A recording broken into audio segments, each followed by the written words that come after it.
Hey guys, welcome back to the channel. This is a story about what if Neglected Naruto has fairy heart in fairy tale. Before I start, please support for more amazing content and do consider subscribing to my channel and share this video with your friends. This is written by ZEROEXPO13 and link in the description and support writer. Let's start the video. Chapter 1. Painful Memories. Begin. Act 736.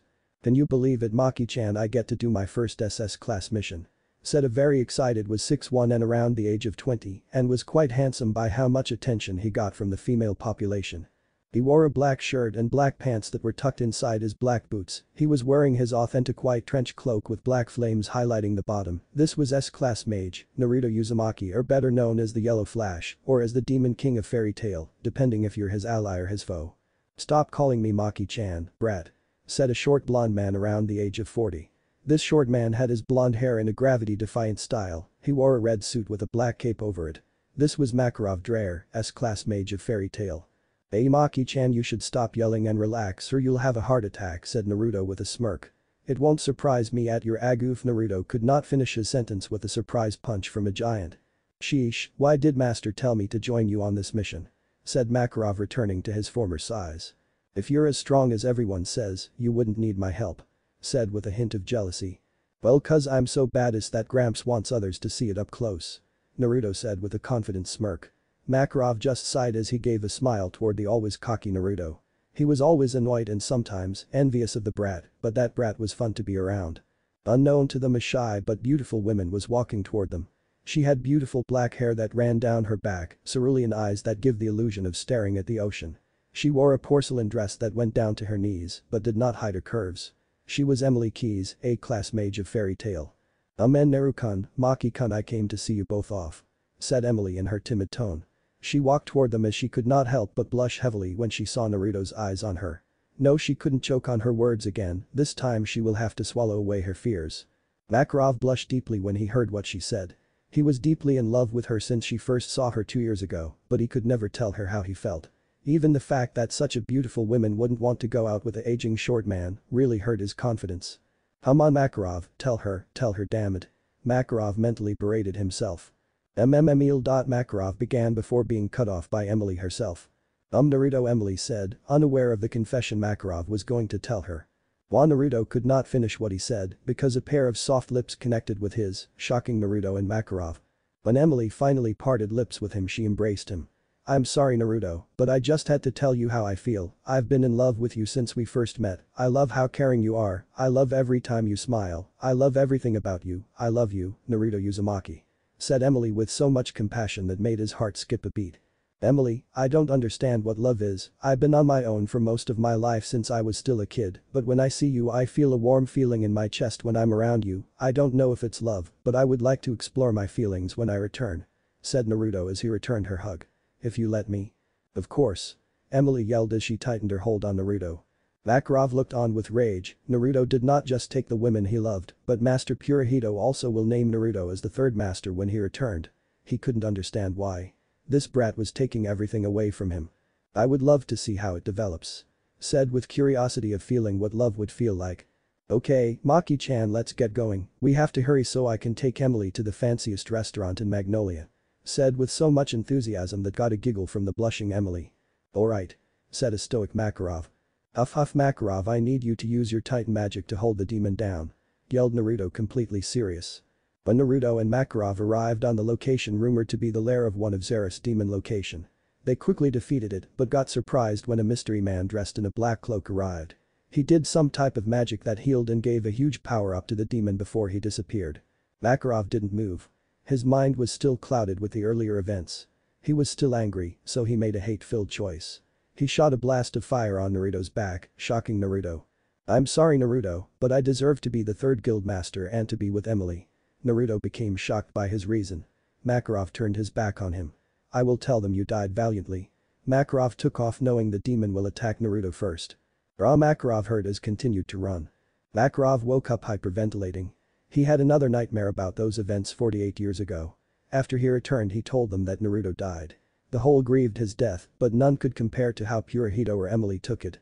Purahito decided to retire after losing a person he saw as a son and travel the world. He made Makarov the third guild master before he left. Emily didn't leave her house for days. When she left she began to spend time with Makarov, who took to himself to comfort her. One night, in her weakened state, she slept with Makarov, leading to her becoming pregnant. 9-month later she had her son, Ivan Dreyer. After Ivan was born she became disgusted with herself for being unfaithful that led her to commit suicide, shocking the guild. Makarov heart broke after the loss of the women he loved and then began having nightmares of the day he lost a friend. "Would you ever forgive this old fool?" said with so much sadness. Unknown to him tears began to fall his cheeks. Small sobs turned to full-grown crying. End. Chapter 2. Unsealed, edited. Begin. Hades, formerly known as Purahito, the second guild master of Fairy Tail. Purahito saw much throughout his long life. He was the proud second guild master of Fairy Tail, he was the man that discovered Naruto and made him a legend. And his biggest regret of his life, he gave Naruto the mission that took his life. Hades was stricken with grief after hearing the news. After Naruto would return, he would have announced that he would retire and that Naruto would become the third guild master. After the news of Naruto's demise, he didn't have the will to continue as guild master, so he made Makarov the third guild master and traveled the world to discover the origin of magic. Years later, he created a guild solely to revive Zeref and create an ultimate magic world, a world where he can see the man he saw as a son again. Naruto. Hades was currently on the battle site that Naruto lost his life in. Hades found one thing about this place since he first came here 10 years ago thought he did not understand. When he first came here, he felt a small trace of his magic lingering the air here. He felt it odd that traces of Naruto's magic was still there, it was like Naruto was still here. Hades returned here to find answers about this feeling. "Lord Hades, why did you call all 7 of us here?" asked a beautiful woman with purple hair. She wore a battle suit that was sleeveless and skin-tight that did not hide her curves, being divided into 3 sections. The main body of the suit and the legs of the suit from the thigh down are both white with black patterning, with the space between them being a deep brown. The entire suit is trimmed with gold patterns and Altair sports a matching white headband. On her arms, she wears long black sleeves, with a section from her elbow down bearing chunky grey wrist guards, from which she can produce her characteristic lacrima. Azuma, can you feel something off regarding the earth we're standing on?" Hades said, ignoring the question from his subordinate. "Yes master, I feel a magical presence under us, it's radiant small portions of foreign magic," answered the man named Azuma. Azuma is a tall, massive and highly muscular man with tan skin and thick brown hair that looks like long, dark leathery strips of confetti jutting out in all directions. He has brown eyes and long sideburns, joining his hair to his prominent goatee, which takes the form of several triangles pointing downwards and extending upwards on his chin. He also has a straight dark streak running over his left eye, which extends up to the top of his forehead and down to his mid-cheek. He wore orange pants and an orange long-sleeve shirt, he wore a green shirt over it. "So my theory was correct, Zancro create us an entrance," said Hades looking toward the god slayer.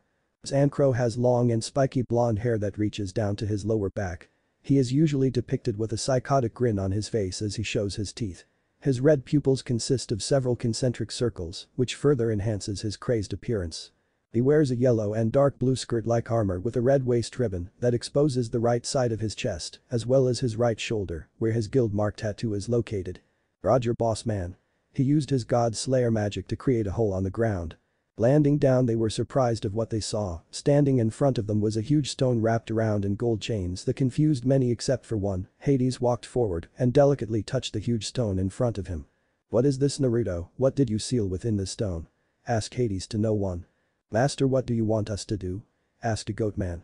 He is a tall humanoid, towering over all of his fellow guildmates, who possesses many goat-like traits. His body is covered in short brownish-white fur, with longer tufts covering his lower face, resembling a goatee, and the back of his legs, which greatly resemble those of a goat, being slightly bent backwards and ending in dark hooves. He has short thin ears sitting on top of his head, with a distinctive elongated oval form, and horns which curve downwards and just forwards from the side of his head.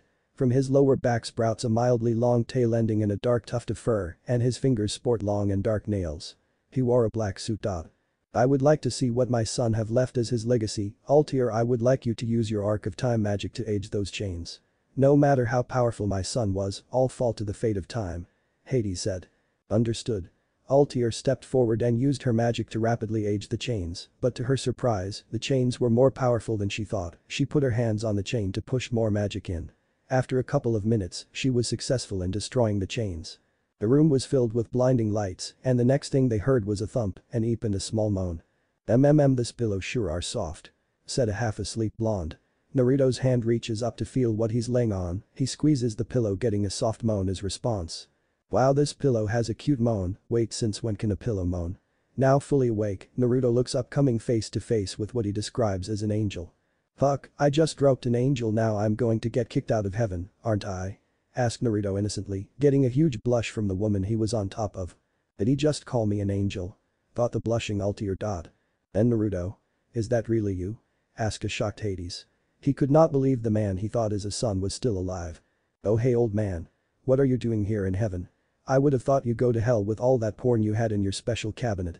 The jaws dropped of every single member of the kin of purgatory. How can anyone talk to their master in that sort of way? They were going to eliminate this blonde until they heard a chuckle that turned to full-blown laughter. They were even more shocked hearing it come from Hades. Hahaha. Hades haven't laughed like that since the Bob Naruto hot spring incident. Oh great master gone mad. Said Zancro. What should we do guys? Said the overweight one, Kine. Most of the kin were oblivious to one pink-haired member. That blonde have now moved to number 2.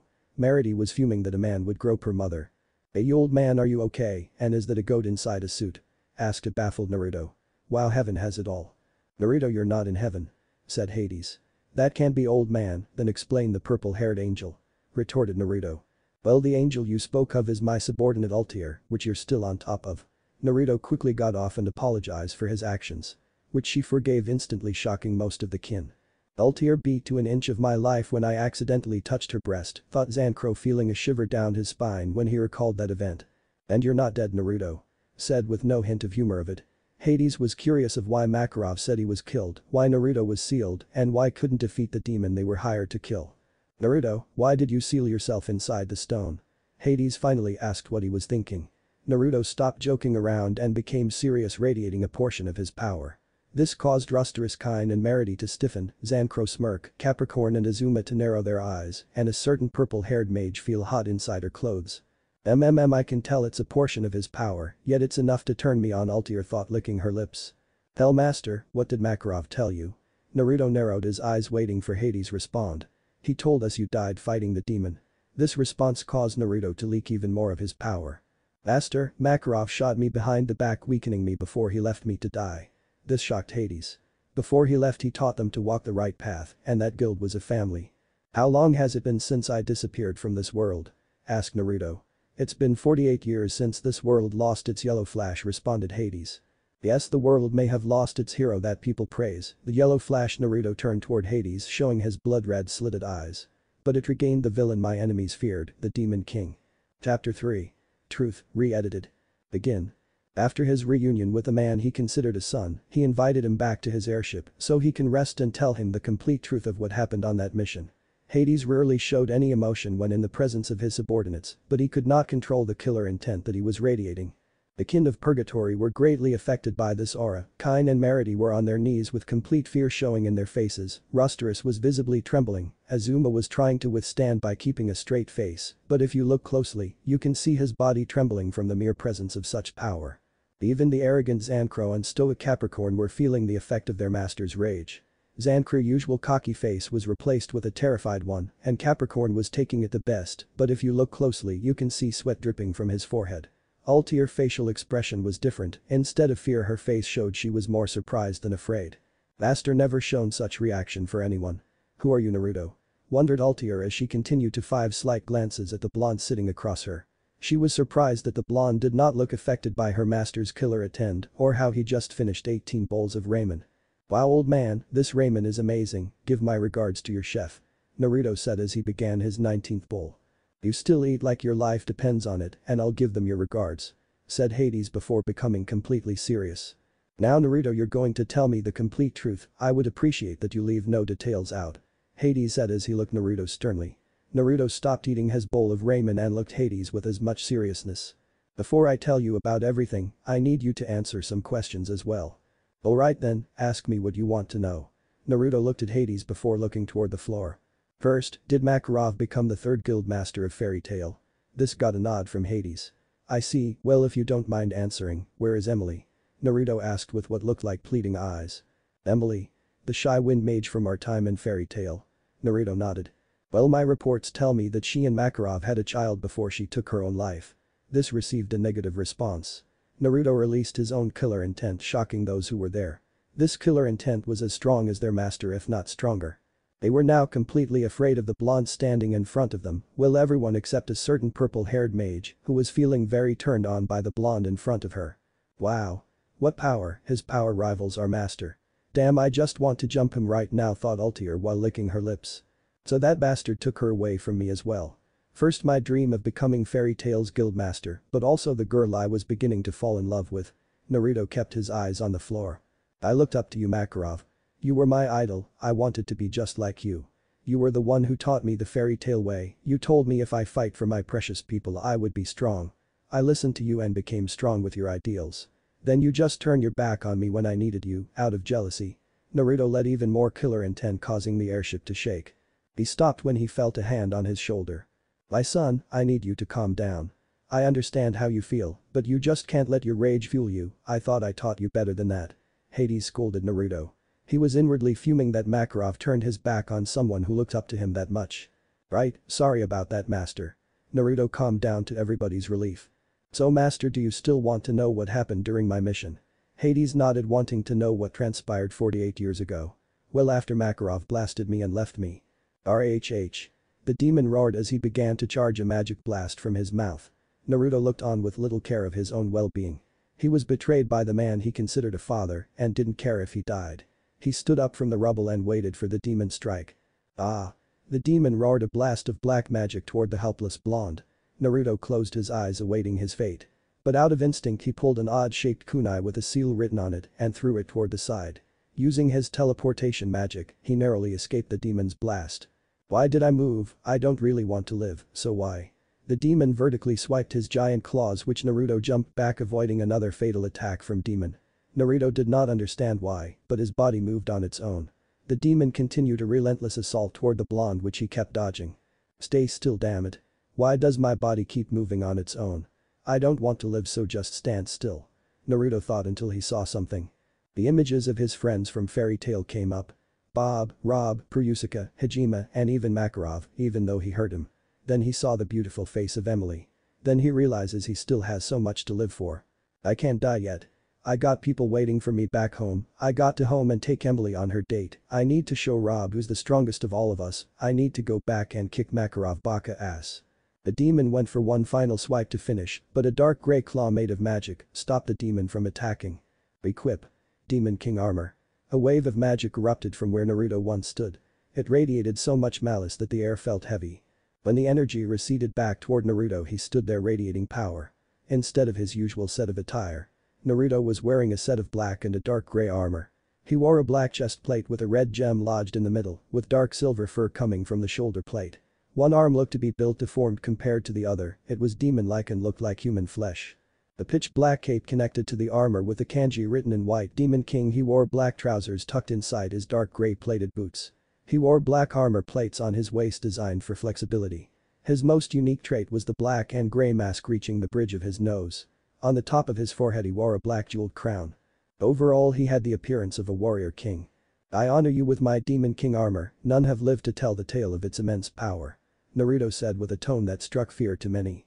The demon looked on with intimidation, but he felt that he was still weakened. Damn, it seems I'm still hurt from earlier. I have to finish this quick or I won't be able to take Emily on that date, Naruto thought with a weak smile. Naruto rushed toward the demon with speed that was inhuman. The demon went for a downward attack which Naruto dodged by jumping to the side. He crouched and jumped toward the demon, powering up a black orb in his right palm. Sinister sphere. The spiraling sphere hit the demon straight in the chest. The demon was falling backwards, but that didn't stop Naruto's onslaught. He jumped on top of a pillar and put his hand in a triangle formation. 0. Wrath of the Night Goddess. A huge wave of magic shot toward the demon, causing a huge explosion. Naruto, thinking it was finally over, he let his guard down. The demon's huge tail flew straight toward Naruto, piercing him directly through his chest. Naruto was utterly surprised by this attack. He thought he defeated the demon by using one of his strongest attacks that eradicates everything hits. How can it survive? This spell is used to eradicate demons. The demon threw Naruto toward the floor and began to walk toward him. Naruto was feeling something he didn't since his fight against the legendary black mage, Madara. He felt fear. Naruto looked on at the stalking demon with pure fear. Naruto didn't want to die, he had too much to live for, he had a beautiful woman waiting for him, he needed to live. Naruto knew there was only one way to win, and it was to use his mother's magic. Fuck. I'll have to use that woman's magic. Naruto stood up and put his hands in front of him. Those with only power doesn't know what strength mean. Those with only strength will never achieve the power they desire. Only those who understand what power and strength truly mean may use this spell. Naruto started the incantation of a legendary spell his mother had. The jewel lodged inside the chest plate which the demon conventionally missed began to glow. The wrath of the god of time. Age. A pitch-black wave of magic shot toward completely erasing the demon in front of him. The demon's special scale prevented the first wave, but even they can't escape the cruel clutches of time. Naruto fell backwards after using that spell. He looked up toward the sky with his glossed eyes. He could feel his life leaving him, yet he knew one spell which could save him. He didn't want to use this spell because of its drawback. If he used that spell he may never seen his friends again. So he decided to take the risk. I hope my friends would find my location of slumber, thought with a weak smile. The god of life. Ancient slumber. Said Naruto with a weak smile. A bright white light covered the whole area. When the light died down we find a giant stone wrapped with golden chains where Naruto once laid. Next thing we see is a giant tremor that buried the giant stone underground.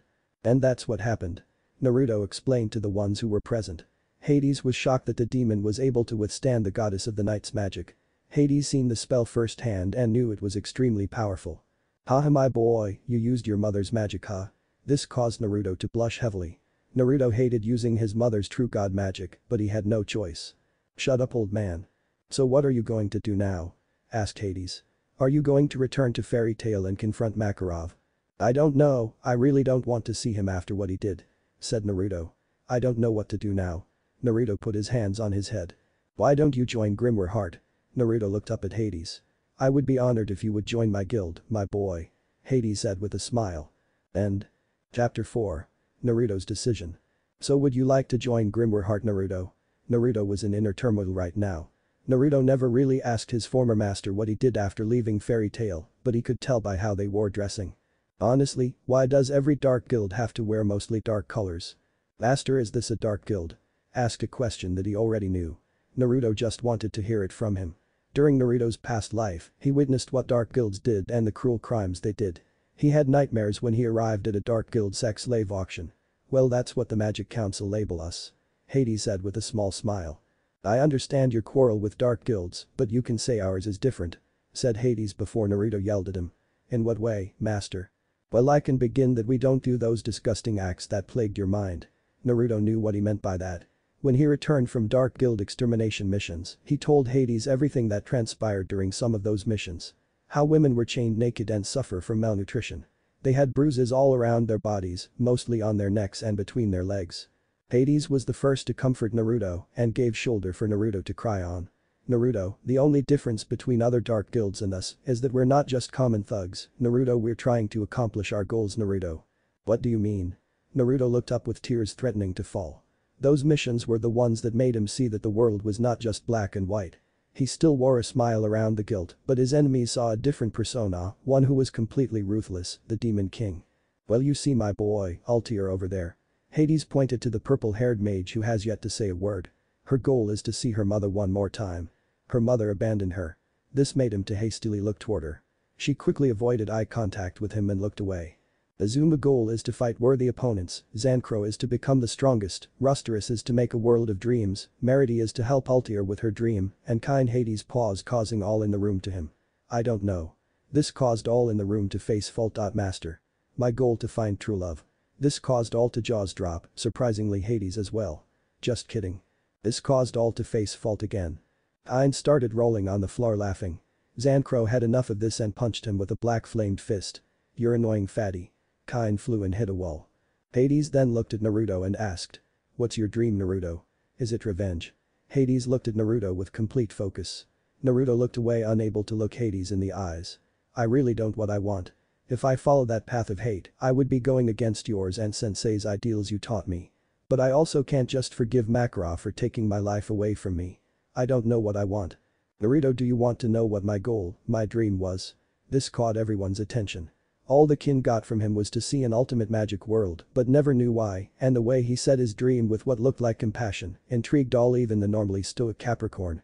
My dream was to make a world where I can see my friends that I lost, the son I lost. Naruto was shocked. He didn't know that Hades had a son, he never talked about him or did Naruto ever seen him with a woman. You had a son? This received a nod from Naruto.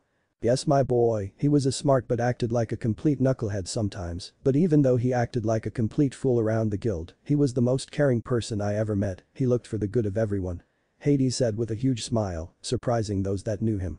Wait, he was part of the guild, did I know him? Wait, don't tell me it was Bob. Ahaha, no you idiot. But you may have known him. He was blonde like you, same eyes as you, same height as you, and had a caring heart like you. Naruto put on a thinking pose, get everyone to sweat drop. Hades had enough of it and yelled. It was you idiot. What? That can't be, I'm actually good looking and you're too old to be my dad. Accused Naruto as he received a boink to the head. I didn't mean literally, I'm trying to say I see you as my own son. Hades compassionately said. Naruto was completely shocked. The man standing in front of him saw him as a son. Naruto didn't try to hide his tears anymore and let them fall. He stood up and walked toward Hades, to Hades' shock Naruto hugged him. Hades looked at Naruto and ran his hand through Naruto's hair. So my son, would you like to join Grimwar Heart and find your purpose? All Hades got for a response was nod. Elsewhere. Makarov was happily drinking beer when something happened. A mug fell from a counter getting his attention. My what a mess. Said the beautiful Marahan Strauss. Oh dear, master, it was your special mug that broke. This got the master's full attention. He walked toward the mug and picked the pieces up. He had a look of dread that caused worry to the guild members who were looking toward their master. Flashback. Imaki-chan, I got you a mug for your birthday. Said an enthusiastic blonde. Who gives a mug for a gift, you cheap bastard. It was custom made, you ungrateful old man. The whole guild roared with laughter as they see both blondes fightings. Flashback end. Master, are you okay? We can get the mug repaired if it's so important. Said a worried Mira. Master turned to face her and the other members. What shocked many was he had tears falling. I don't think I'll be able to repair it how it was once was. Said Makarov with a sad smile. End. Chapter 4. The Demon King returns. So master, is Naruto-kun going to join the 7 kin of purgatory? Asked Altier before blushing, realizing she just added kun to his name. The others kin also noticed the suffix causing some smirks to form, well, except a pink-haired mage who was debating if she should move Naruto to number 1 in her list. Naruto also noticed, but chose to ignore it. He honestly thought it was a sign of being accepted to the guild and a sign of affection. No, Naruto will not join the 7 kin of purgatory. One reason is because my plans with Naruto involves him alone, and besides, Hades looked at all the kin. The 8 kin of purgatory doesn't sound as intimidating as the 7 kin of purgatory. This caused everyone to sweat drop for his second reason. Naruto, I actually do have a mission for you to do. You see, a dark guild has been really loud. Naruto, I want you to eliminate the guild, blood or. Naruto was going to respond before Hades halted him. Don't worry my son, I don't need them killed. There is a Rune Knight's base in a town close by, all I need you to do is defeat them and make an explosive reintroduction.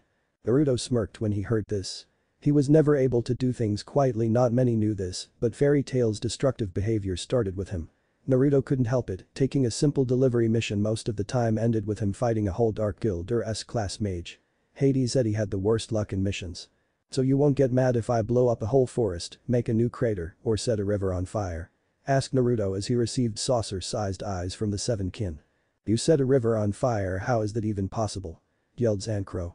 Well you see, started Naruto before being stopped by a new voice entering the room. Master, I returned from my mission. Well done, Blue Note. Hades praised his ace. Blue Note was a tall, muscular middle-aged man with extremely long dark hair, which was gathered on the back of his head, leaving his forehead exposed and tied in a clothed ponytail, reaching down below his waist, adorned by thin dark strips crossing its whole length, and had his hair sprout from its end in a large tuft. Blue Note had a large, mildly hooked nose and prominent bags under his eyes. He seemed to lack eyebrows, as well as an upper lip, and possessed bushy triangular sideburns angled upwards and some stubble around his chin and lower face.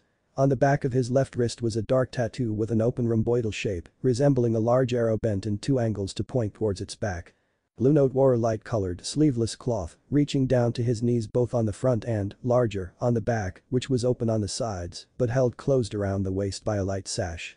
On the front, the part of the cloth covering Blue Note's legs was adorned by a large, stylized dark-colored sun, and its lower chest had a pair of dark wings, with their stylized feathers extending sideways, over it.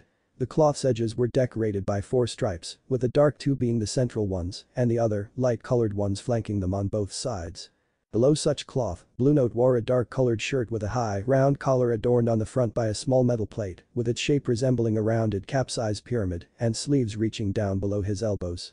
His legs were covered by a pair of dark baggy pants, with a light stripe going down each leg side, which were tucked inside a pair of bright-colored boots. Over his entire outfit, Blue Note wore a large bright-colored overcoat draped over his shoulders like a cape, with his arms out of its sleeves. The coat had a high collar and edges sided by a line of small, dark triangles pointing sideways. On its back was a large kanji, meaning blue, likely in reference to Blue Note's own name, and both of its sleeves were also emblazoned with a larger version of the same symbol which Blue Note is tattooed on his left wrist. "Master, who is this?" Blue Note said as he intently looked toward Naruto. Naruto returned his look with equal intent. "His name is Naruto Uzumaki, he's my son." Hades introduced Naruto. "Your son? He looks too young." "Well, you can say he's my surrogate son, and technically, he's older than you." Blue Note studied the blonde intently. He wanted to know how strong the blonde enigma was, so he released some of his magic. Naruto just shrugged the magic pressure coming toward him like it was nothing, before sending some of his own. This surprised Blue Note, and sweat was now rolling down his brow, and he felt his feet trembling. Blue Note was becoming excited of the power radiating from the blonde. He was about to test the blonde himself before Hades interrupted.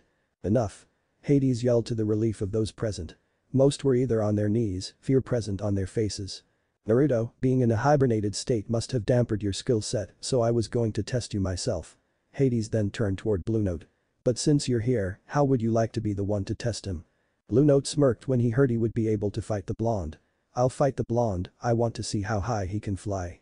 "I accept you, master, I want to see how powerful your ace is," Naruto said with a monotone tone. "Excellent. We'll stop by a clearing in the forest." Forest. Blue Note and Naruto stood face to face in a secluded area. Hades and the rest of the kin were watching from the sidelines. Blue Note took off his overcoat as Naruto requipped. Requip. Ares is god of war armor. Naruto now wore Spartan-like attire. He had a gold Spartan helmet that hid his face. He wore armor that only covered the left side of his chest. He had a long red cape attached to his armor. He wore Spartan bottoms and battle sandals. He wielded a golden spear and defended him with a giant gold shield. Look up god of war mythology. "Well, Naruto, let's see how high you can rise or how low you can fall." Blue Note used his gravity magic to put pressure on Naruto. He was shocked when Naruto was not affected by the heavier gravity field. "Your magic gives you the control to increase the gravitational pull. Incredible powerful, but not against me. I used to train in gravitational fields 5 times stronger than this." Naruto pulled back his spear and threw it with so much power, it wasn't affected by the new gravitational field. Blue Note quickly decreased the gravitational pull enough for the spear to rise up and miss Blue Note. "So my assumptions were correct, you can also decrease the amount of gravity. Truly incredible, but still not enough." Naruto disappeared and reappeared where his spear was, and he rushed toward Blue Note. Blue Note quickly decreased the gravity around Naruto, causing him to fly before Blue Note increased the gravity. Naruto rapidly dropped toward the floor. Unable to defend a drop that fast, Naruto used his snow make to mellow down his fall. Snow make. Blizzard. Naruto moved his shield to the side to form the spell. He shot loads of snow below before he crashed into the mound of white. Inside the snow, Naruto was coming up with a way to defeat him. "The rise in the gravitational field doesn't bother me, but the decrease does. I got to use one of my strongest spells now. I'll use my clone magic to distract while I power it up." Naruto used his clone magic to make an identical clone. The clone rushed toward Blue Note to get a hit on him. Naruto's clone discarded the spear and began powering up a massive spell. Fire make. Great annihilation. The clone shot a giant wave of flames, incinerated everything in its path. Blue Note used his magic to dispel the spell. He then realized the sky turning red and the sun turning black. Demon illusion. Demon dollhouse. Hades and the kin of purgatory. "So he's using that spell," said Hades. "What's going on? Why did the sky turn red?" asked a frightened Kain. "This is one of Naruto's strongest spells, Demon Dollhouse. This is the spell that almost beat me once. This got everyone's attention." "How is that possible?" asked a shocked Ultier. "Well, you can say Naruto becomes a god when this spell is activated." This got skeptical looks from the kin. The spell is technically an illusion, but Naruto reached the capability to make an illusion into reality. Any damage you feel in this realm will hurt you in real life. This spell also makes certain rules. Rules that are absolute. "Master, it sounds like he's unstoppable, how were you able to beat him?" yelled Ultier. "Because I discovered its weakness." Hades stopped talking after that. Back to the fight. "Welcome to my world, where my word is law." Blue Note heard the voice coming from everywhere. The clone, the fire and the snow disappeared, leaving Blue Note alone. "Where are you?" "I'm everywhere, but nowhere," said the same voice. Naruto reappeared in front of Blue Note. Blue Note used his magic to lower the gravitational pull, but to his surprise, nothing happened. Rule number 1. No man can control the laws of gravity. "What's going on? My magic isn't working." "Like I said, my word is law." Blue Note's normal stoic face was now showing anger. Now he was unable to use his primary magic. He decided to take on the blonde in close combat. He rushed at the blonde before Naruto disappeared. Rule number 2. The caster of this spell's speed and strength is 10 times better. Naruto reappeared behind Blue Note and attacked him in an inhuman speed. Blue Note was thrown back before Naruto reappeared behind him and kicked him up. He again appeared in midair and dropped an axe kick down his abdominal area. Blue Note crashed down, forming a crater. Blue Note slowly stood up and glared daggers toward the blonde. The blonde was surprised he was still standing. "Damn it. I'm out of time, my body is weaker than it used to be, I would have had more time," Naruto thought. The sky turned blue once more and the sun returned to its original color. Blue Note noticed the sky returning back to normal. He smirked when he realized could use his magic again. "Seems your magic has run dry. Well, too bad because I'm ending this." Blue Note extended his arms before closing his palms. This prompts a dark orb to appear in front of him, which created a gravitational field around itself, gradually getting larger, as well as growing stronger and stronger. Black hole. Hades and the kin of purgatory. "Master, we must stop him," yelled Altair. "Do not worry, child, I believe in Naruto," Hades said with closed eyes. Back to the fight. Naruto could barely hold his footing as he was being pulled in. Naruto was trying to figure a way to defeat the black hole until he thought of something. He let himself go toward the hole before he called a spell. Out of time. Chrono's touch. As the black hole dissipated to nothing, Naruto pulled back his fist and said, "God of strength." Kratos' fist. Blue Note flew back and crashed through 7 trees. Naruto then looked toward the others and said, "Well, it seems I went overboard," Naruto said before walking toward the ship. "You don't even know how to hold back," thought Hades. Inside the ship. "So master, when do you wish me to go?" "When you're ready, Naruto." As they were talking, they heard a door sliding open. There walked in Blue Note. He walked toward Naruto, who looked at him with no emotion. Blue Note stopped in front of Naruto and to everyone's surprise, he stuck out his hand. "You fly higher than I expected," said Blue Note with a smile. Naruto took grasp of his hand and smirked. "You were good too." "Hey old man, I'll be on my way now. I don't want to postpone any longer my return." Outside Blood Ore. "Wow, they must be really stupid to be this open about who they are," Naruto said as he shook his head. Standing in front of him was a dark-looking building with giant red letters that said Blood Ore. Naruto blew the door open and slowly walked in. He looked around and said, "Greetings all, if you're wondering why I'm here, then all you have to know is I'm going to destroy all of you." This got laughter from Blood Ore. "You think you can defeat us, Blood Ore?" a random mage said. "Now tell us, who are you?" "Well, you can tell the rune knights that take you in that you had the honor to be defeated by the Demon King," screamed Naruto. The Blood Ore mages ran toward Naruto, but that didn't worry Naruto, he just smirked. "Equip. Demon King armor." 3 minutes later. "Pathetic, it only took me 3 minutes to defeat them," said Naruto. He was currently sitting on what remained of the guild Blood Ore. He looked toward the rune knights coming and smirked. He wrote a DK on the floor with purple flame. When the rune knights arrived, they were shocked what they found. The guild building was completely destroyed, all members were on the floor barely alive. The commander found a mage barely conscious. "Who did this?" asked the commander. "DC called himself the Demon King," said the mage before unconsciousness took him. The commander was shocked when he heard that name. "Must be an impostor, my father told me the mage with that moniker was killed 48 years ago." "Sir. Look at this," yelled a rune knight. When the commander arrived, he was shocked. The famous Demon King always left a DK written with purple fire that looked like it came from hell itself. The commander's father voice echoed in his mind as he saw it. The letters DK written with flame that looked like it came from hell itself. He has returned. End. Chapter 6. Fear. If you thought last chapter was an improvement, you got to give thanks to Kitsune Dragon, who is my beta for this story. Begin. Ergian Town. "Excuse me sir, are you okay?" asked the train conductor. "Aye. This happens all the time," said a short blue cat. The conductor took the talking cat's words and left them alone. "I will never ride a train, ever again," said the pink-haired mage, his cheeks bulging as he fought the urge to throw up. He was a lean, muscular young man of average height with a slightly tanned skin tone, black eyes, and spiky pink-colored hair. He had a scar on the right side of his neck hidden by his white scale-patterned scarf. His red guild mark was located just below his right shoulder. His outfit consisted of a sleeveless gold-trimmed black waistcoat, often left open and untucked, exposing his bare chest, a gold-trimmed black cloth around his waist that reached his knees, held by a leather brown belt with an oval-shaped silver buckle, white knee-length trousers, a thick black wristband on his left wrist. He also wore a rolled-up comforter strapped across his back. This was Natsu Dragneel, a mage of fairy tale. If the information we got is correct, Salamander should be in this town. Let's go. Said Happy. Ugh, let me rest for a while. Said a sick Natsu. Okay, it departed already. Happy said coolly as he sees his friend be carried by the train they came in. Elsewhere in the town. You're telling me this the only magic store in this town? A female voice echoed through the air. She had brown eyes and shoulder-length blonde hair that was tied by ribbons in a variety of colors in a small ponytail to the right side of her head, with the rest of the hair loose.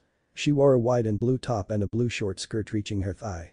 She had long black boots that reached the bottom of her knees. She also had golden keys strapped to her belt. Only less than 10% of the townspeople can use magic, so this mainly targeting traveling mages. Said the shop owner. The young woman sighed. I think I've wasted my time coming here. The blonde muttered, disappointed. Please don't say that and have a look around. We have some new items, too. Said the shop owner. Do you have any gate keys? She asked.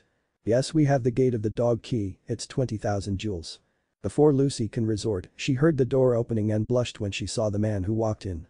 The blonde wearing leather black pants and a tight black muscle shirt walked in. He had a white jacket and had a black headband keeping his wild blonde locks from blinding his eyes. Hottie alert. The brown-eyed girl thought as she practically burned the image of her fellow blonde into her mind. Naruto ignored the blonde who was gawking him and looked toward the shop owner. Hey old man, did you get my order? Yes I did, let me go out back and get it for you. The shop owner walked backstore to get Naruto's order. Naruto looked toward the girl beside him, receiving a blush from her. Naruto's eyes were looked her down and up, studying her. Oh god, is he checking me out? Thought Lucy with a deep blush. You're a celestial spirit mage? Asked Naruto. Why yeah. She berated herself for stuttering in front of the blonde. And you also hold 3 of the zodiac keys. Impressive. Naruto commented with a raised eyebrow. Yumi was one, began Lucy before she was interrupted by the shop owner. Here you go, Flash. The magic blade you ordered. The shop owner gave Naruto a beautiful katana with a kanji for shadow emblazoned upon its form. Naruto walked out of the shop. Lucy wanted to stop him, but she still was trying to get a discount out of the shop owner. You don't have to worry about paying me, Flash took care of it. Said the owner with a smile. Lucy grabbed the key and ran out to find the mystery blonde. When she ran out, the blonde was nowhere to be found. She slumped before she heard a bunch of girls squealing. Did they just say the salamander is here? She inwardly squealed. When she got to the crowd of fangirls, she began to feel different. What's going on? I feel so attracted to this man, feel my heart beating fasteri, think I'm falling for him. She was walking toward Salamander before she heard a certain mage. Igneal. Natsu bellowed as he ran into the crowd. Oh, who are you? The self-proclaimed salamander began to introduce himself, but Natsu did not really care, so he walked away. Natsu got attacked by rabid fangirls. Please stop ladies. It's alright boy, I'll give you an autograph.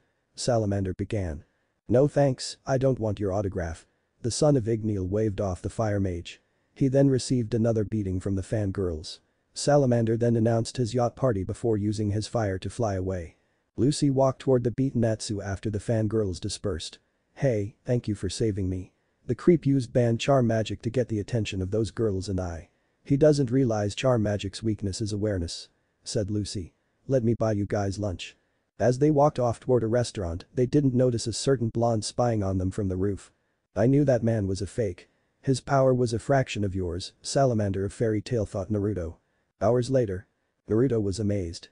He just witnessed Natsu fighting the fake salamander and he had to admit he was surprised. Natsu's magic reminded him of that red dragon he faced years ago. You gained my interest, salamander. You're still too weak now, but maybe in the near future, you'll give me a challenge, thought Naruto. He just watched Natsu and that blonde he met earlier run from the destruction they made. I read the latest Sorcery Weekly magazine. I really would have liked to have seen your reaction, Maki-chan, but it seems I got more important matters to attend. He turned to face the figure behind him. Who are you? Asked Naruto with narrowed eyes. Well, it's great to meet you, Demon King. My name is Ivan Draer. Naruto's eyes widened when he heard this man's name. This was Makarov's son. Let's go somewhere private to talk. Naruto said as he began walking away. Ivan nodded as he followed the blonde. Fairy tale. After Natsu returned with Lucy in tow, he began a brawl like every other day. Lucy met some colorful figures that made her rethink her decision to join Fairy Tail. She met her idol Mira, the eccentric F-man, the stripping Grey, the drinking Kana, and the flirtatious Loke to name a few. She met their short guild master who seemed like a grandfather figure to the guild members. The master was sitting at the bar drinking beer from the fixed mug. He was watching Natsu and Grey have another fight when he heard some of his guild members talking. "Man, did you see the last Sorcerer Weekly magazine?" a random mage said. "You're talking about Mira's last photo shoot?" the other mage asked with a perverse giggle. "No, not that. I'm talking about the article of the Dark Guild, Blood Ore," said the first mage. "Oh yeah, I heard it was a man called Demon King who took down the whole guild." Makarov was now fully focused on those mages. "Who did you say it was again?" Makarov now stood on top of the table the mages were sitting at. Most mages now turned toward their master. "Oh, his name was Demon King. That's what a mage said when he was asked by the commander of the Rune Knight Battalion," replied the first mage. "Must be an impostor," thought Makarov. "Dear master, they put a picture of something the mage left behind." The first mage showed the article of the Dark Guild Blood Ore. Makarov's eyes widened and showed complete fear when he saw it. The guild was reminded of what happened yesterday when his mug broke, but somehow he was even more frightened. Mira looked over the picture that caused their master to react like that. She saw a picture of the letters DK written with purple flames. "No. It can't be. No man can wield the flames of hell except for him." Makarov yelled to no one specific. He held both his hands toward his face. He was shaking uncontrollably. "Gramps. What's wrong?" yelled a worried Natsu. Makarov looked up and said, "The Demon King has returned, no doubt seeking my head. Unknown location." "So you're his son. What do you want?" asked an annoyed Naruto. Ivan had some characteristics that reminded him of a milieu woman he would never see again. "Do you mean my father, Makarov? How do you know of him?" asked Ivan curiously. Ivan noticed how he said the name with much disdain. "It is irrelevant at this moment, but to return the question, how do you know who I am?" Naruto asked with narrowed eyes. "Haha, well, because I saw your onslaught on that guild.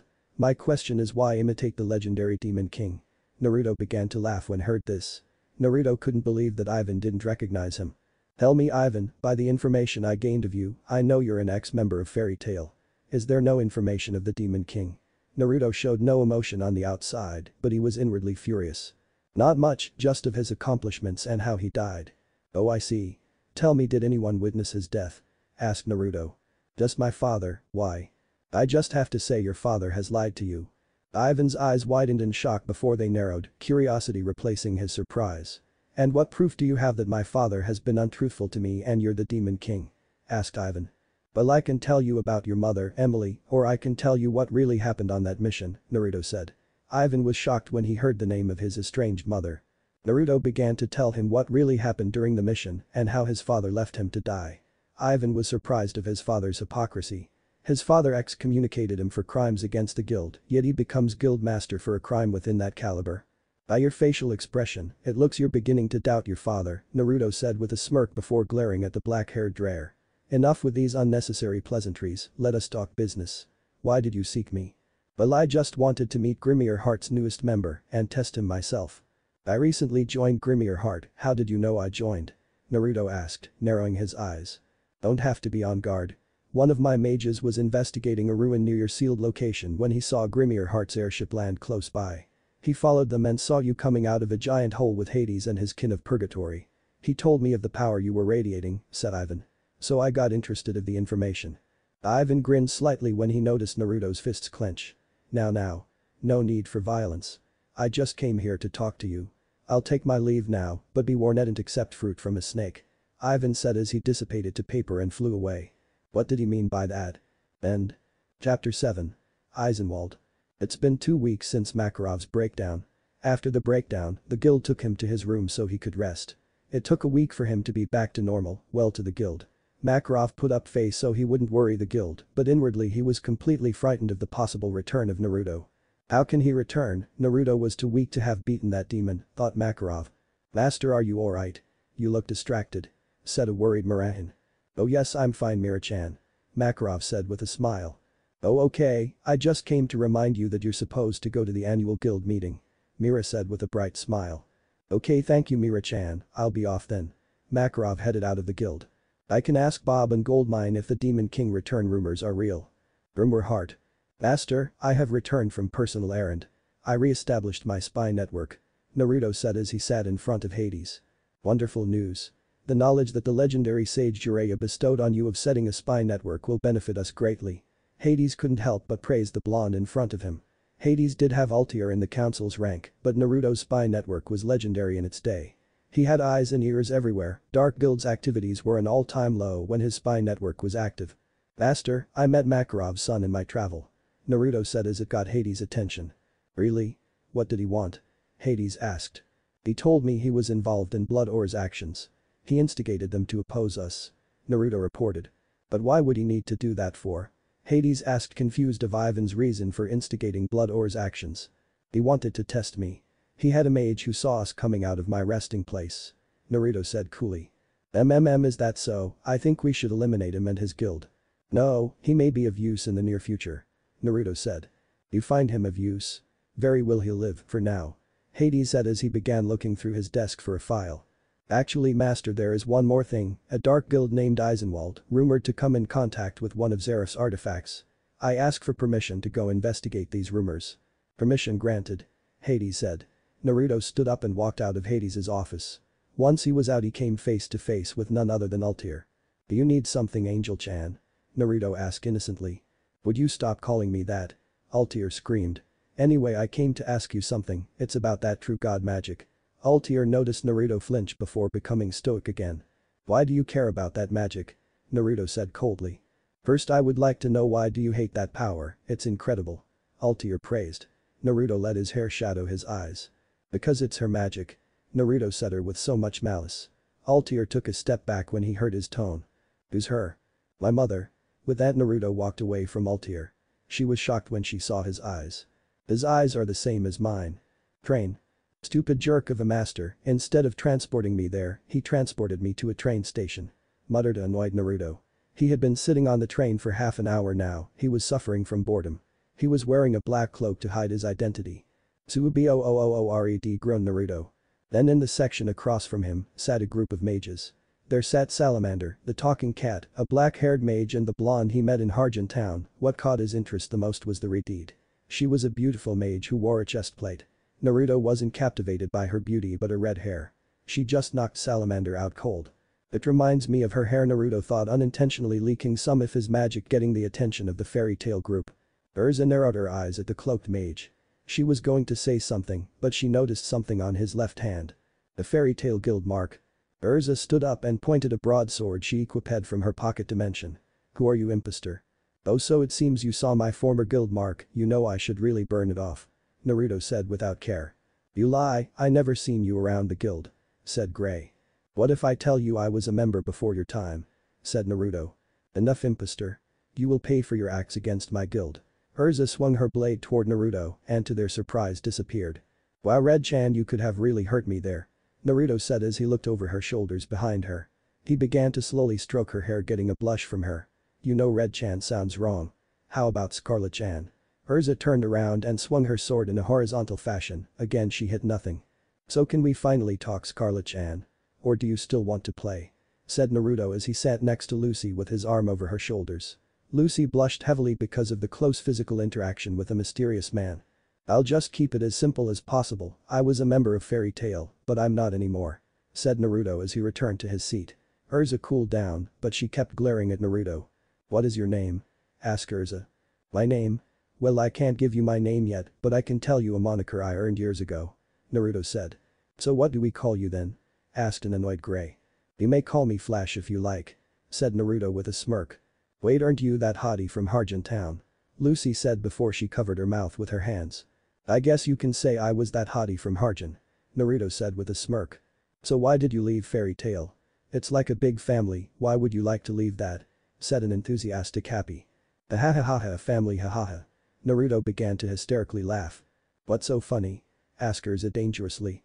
Tell me, Scarlet-chan, what does the word family mean to you? Asked Naruto seriously. The family is those you hold dear, those who will stand by your side no matter the challenges. Urza said softly.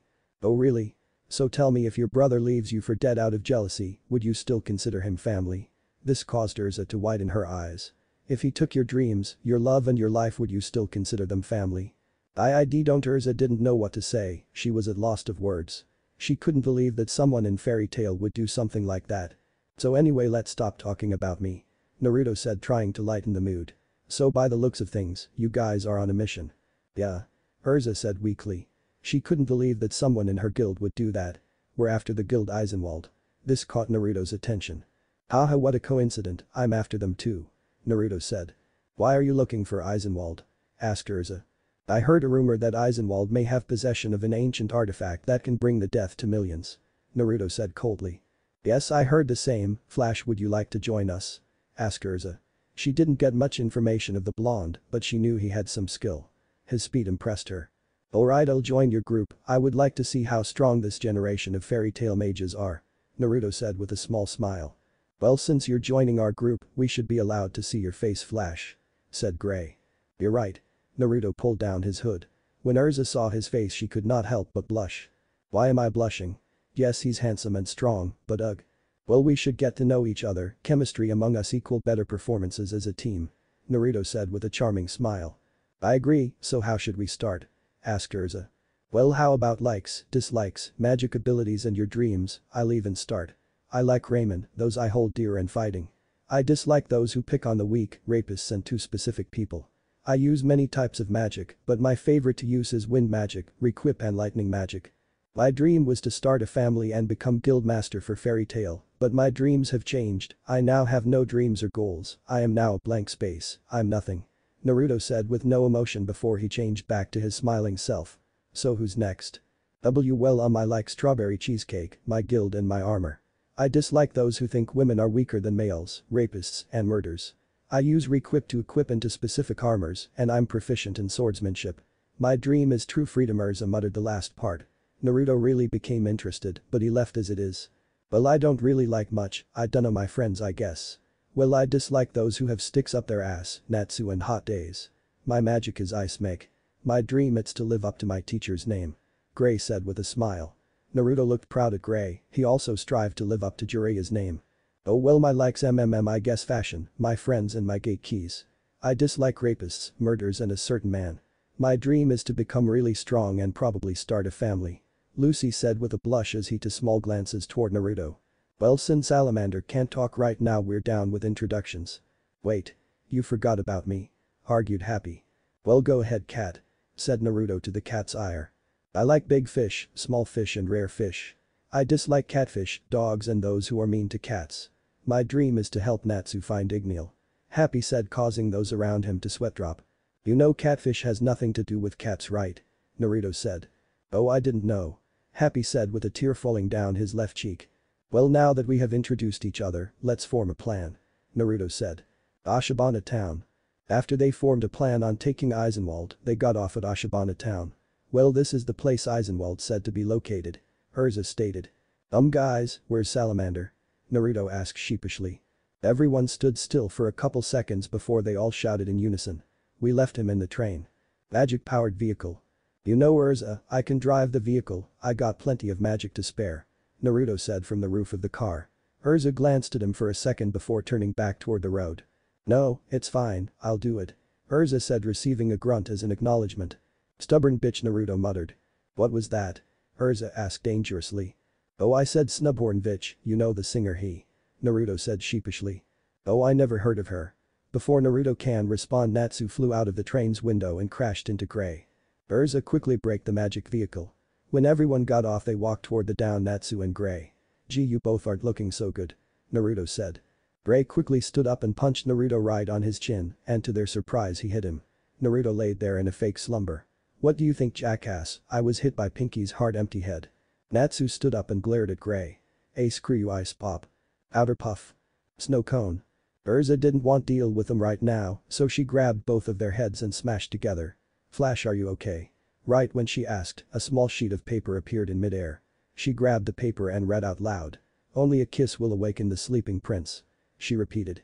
Naruto was waiting patiently for kiss, but nothing came until he felt someone's breathing over him. When he opened his eyes, he came face to face with Natsu. He pushed Natsu away and stood up back to normal. I'm back. So Salamander, why did you fly out of the train? Asked Naruto. Well, I was fighting this shadow guy from Eisenwald. This received a hard slap from Urza. Idiot. We are after Eisenwald. Scolded Urza. Hey. It's the first I heard of them. Natsu argued. Did you forget you knocked him out cold in the train? Naruto said. I'm sorry Natsu, please hit me for my actions. This received shocked looks from those around her, except for Naruto who just smirked. Naruto quickly went to Urza, smacked her on her ass, getting an eep as a response. Naruto then summoned a magic-powered motorcycle and began to laugh as he rode off. Everyone get in the four-wheeler now. Yelled a blushing Urza. Everyone did as she told and got in the vehicle and rode off to catch up with Naruto. Ashibana Station. Urza and the group finally caught up with Naruto as he stood in front of the station. Urza was going to beat him up until she saw all those rune knights scattered on the floor. Naruto turned toward them and said with complete seriousness. They're inside Titania, let's not waste time. Let's go then. Said Urza. Inside. When they arrived inside, they came in contact with the whole guild. Well, it seems you flies have arrived. Said a white-haired mage with a sick grin plastered on his face. You must be Shinigami Eriger, I heard you have possession of Zerus lullaby. I assure you that if you surrender and give me the artifact, I will not harm you. Naruto warned. Ahaha, am I supposed to be frightened? Hahaha. Eriger laughed out before turning toward his guild. Handle these flies while I look for the broadcasting room. Urza's eyes widened when she heard what Eriger was looking for. We need to stop him fast. Natsu, Gray go after him. I'll take care of these guys. Natsu and Gray left to find Eriger, while Urza, Lucy, Happy and Naruto stayed behind. Urza was going to rush in but was held back by Naruto. No, I'll take care of them. I promised massive pain if they didn't surrender, and I don't break promises. Naruto said with a smile. Equip. Masamune's armor. Naruto new attire involves thin black armor with a blue, no-sleeve, high-collared vest that folds up at the waist. He wears black armored pants that are tucked in his boots. What makes this armor unique is the 6 katanas strapped on each side of his waist. Masamune date from Sengoku Basara for a better description. Holding them between his fingers, Naruto pulled out each katana. How he held them, it resembled the fangs of a dragon. These blades were given to me by one of my masters. His name was Masamune Date, the legendary one-eyed dragon. With these blades I'll cut you all down. Naruto stated as he rushed toward the closest mage. Naruto conducted lightning magic, causing lightning to form around them. One of the members tried to hit Naruto with his sword, which Naruto dodged by jumping to the side. Naruto swiped at him several times before going to the rest. To Urza and Lucy, his use of swordsmanship was like an elegant dance. Naruto then stomped the floor using his wind magic to throw them in the air. Legendary Dragon Claws. Shocking barrage. Naruto put more lightning magic toward his 6 katanas, causing it to expand to 6 long claws made of pure blue lightning. He began swiping at those in air at such great speed. 1 2 3 4, Naruto began counting how many swipes he's causing. 20 21 22 23 24. He said as he finished his attack. When he finished with his onslaught, all the Eisenwald members fell to the floor with heavy burn marks around them. Naruto then turned toward the shocked Fairy Tail members. What? Asked Naruto until he realized what they were thinking. Look, I know what you girls are thinking, blue isn't really my color.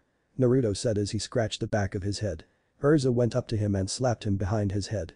No one cares if blue is your color or not. We are just amazed that you have such power. Urza said. Oh that's just my lightning magic, you haven't even seen my ultimate spell that was able to defeat many legendary S-class mages. Naruto said prideful. A spell I created. Is it so powerful and dangerous that you can't show us? Asked Lucy in awe.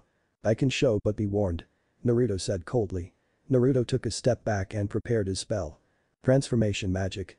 Sexy blonde. In place of Naruto stood a busty blonde wearing a tight red kimono which reached her thighs. Hey girls, next thing he knew he was beaten by 2 girls too near unconsciousness. Alright, let's go catch up with Natsu and Gray.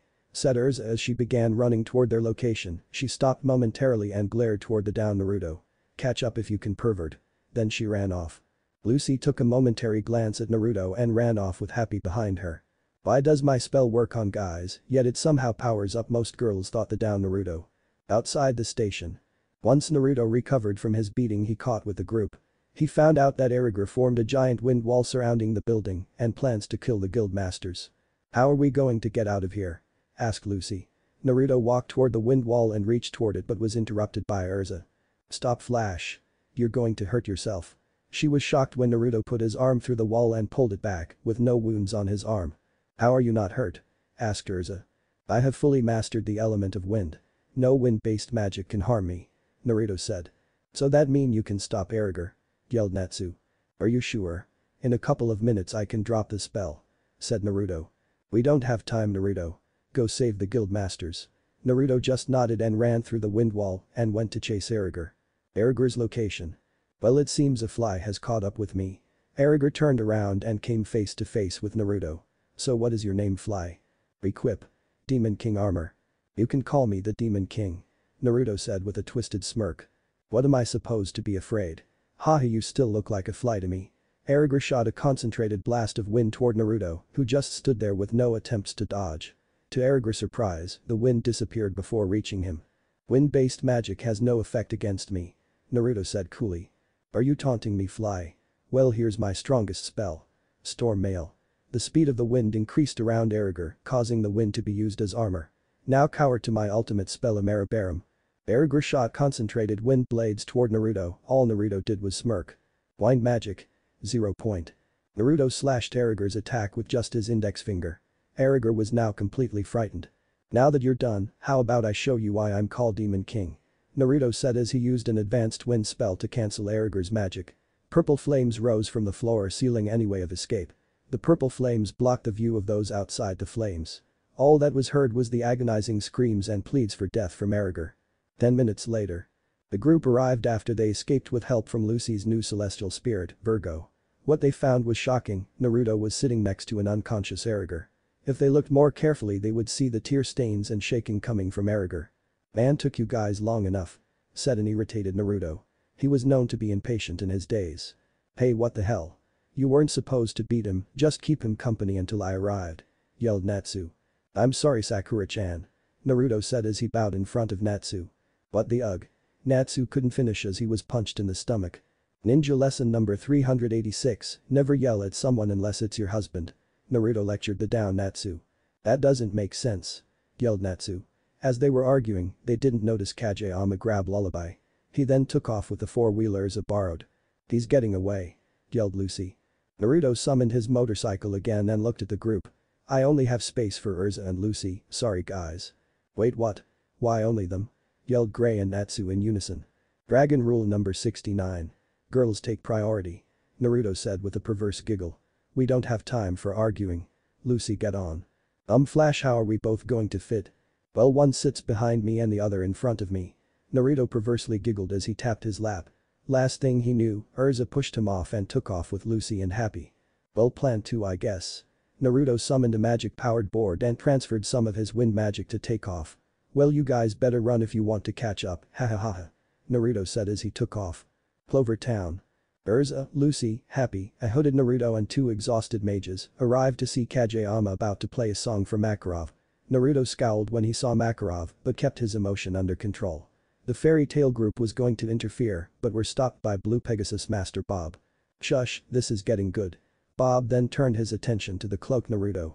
Wow, even though your cloak, I can tell you have a wonderful body. What's your name, cutie? Asked Bob. Naruto just chuckled by his actions. Different look but same all, Bob, Naruto said. You act like you know me. Naruto didn't respond, just kept looking toward Makarov, who gave a speech about it being okay that humans are born weak and why guilds are formed. Fucking old hypocrite, thought Naruto. Hey, why are you guys here? Next thing he knew, he was smashed into Urza's chest. Your speech was inspiration, Urza said. Hey, who are you?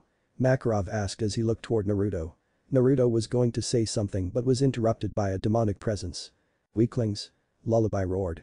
You humans are weak, if you want something done, do it yourself. Lullaby then transformed into a giant demon. I'm going to devour all your souls. Lullaby roared. Don't worry, master, we'll handle this, Urza said as she equipped her black wing armor. The fairy tale group did an onslaught of attack which stopped Lullaby from playing its song, but not stop the demon. Your feeble attempts only slowed me down, wahaha, laughed Lullaby. Damn it, what should we do? Yelled Gray. I'll finish him, yelled Naruto.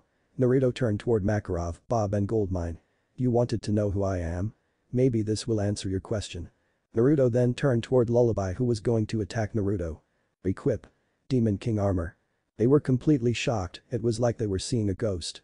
Bob and Goldmine were completely speechless, but Makarov was terrified. He was looking at his back, but he knew it was him, his blonde hair and legendary armor. His worst nightmare came true. Haha, I can smell the hatred radiated out of you, your soul is going to taste amazing, yelled Lullaby. He went for a punch but couldn't reach because his arm caught in fire, purple flames. Hell flame. Inferno eruption. yelled Naruto as he raised his hand up. Purple flames erupted from the earth, swallowing the demon up. All you heard was its screams before turning to complete dust, leaving the purple flames. Naruto turned around to face the group. What terrified Makarov the most were his blood-red eyes looking toward him. Makarov fell backwards and looked toward Naruto with complete horror. "How's this possible? We heard you died all those years ago," yelled Goldmine. Naruto's eyes never left Makarov. "Oh, that's what Maki-chan said, huh?" Naruto said in a mocking tone. "Flash, what's going on?" Urza yelled as she looked at her terrified master. "Titania, do you remember why I told you I left? Well, you're seeing the brother I talked about," Naruto said. End.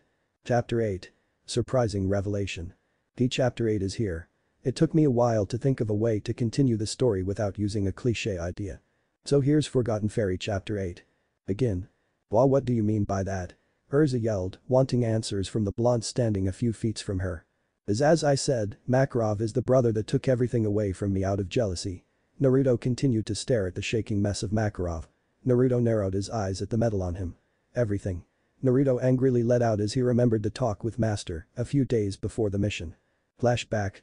"Naruto, I heard a rumor the council is considering you for a position in the Wizard Saints." Second Master, Purahito said from beside him. After Purahito arrived from his guild master's meeting, he found the guild in a massive brawl, started by none other than Naruto. He stopped the fight and lectured Naruto again on one of the tables in the corner of the guild. The sixth seat to be exact. "Really?" Naruto asked loudly as he stood up. Purahito just sighed and told Naruto to sit down. "Sadly yes, even though the damage you cause every mission is a head sore."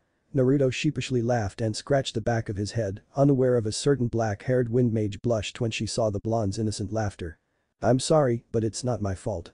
Someone strong is always trying to kill me." Purahito sighed again and just shook his head. He had the devil's luck in everything except in missions.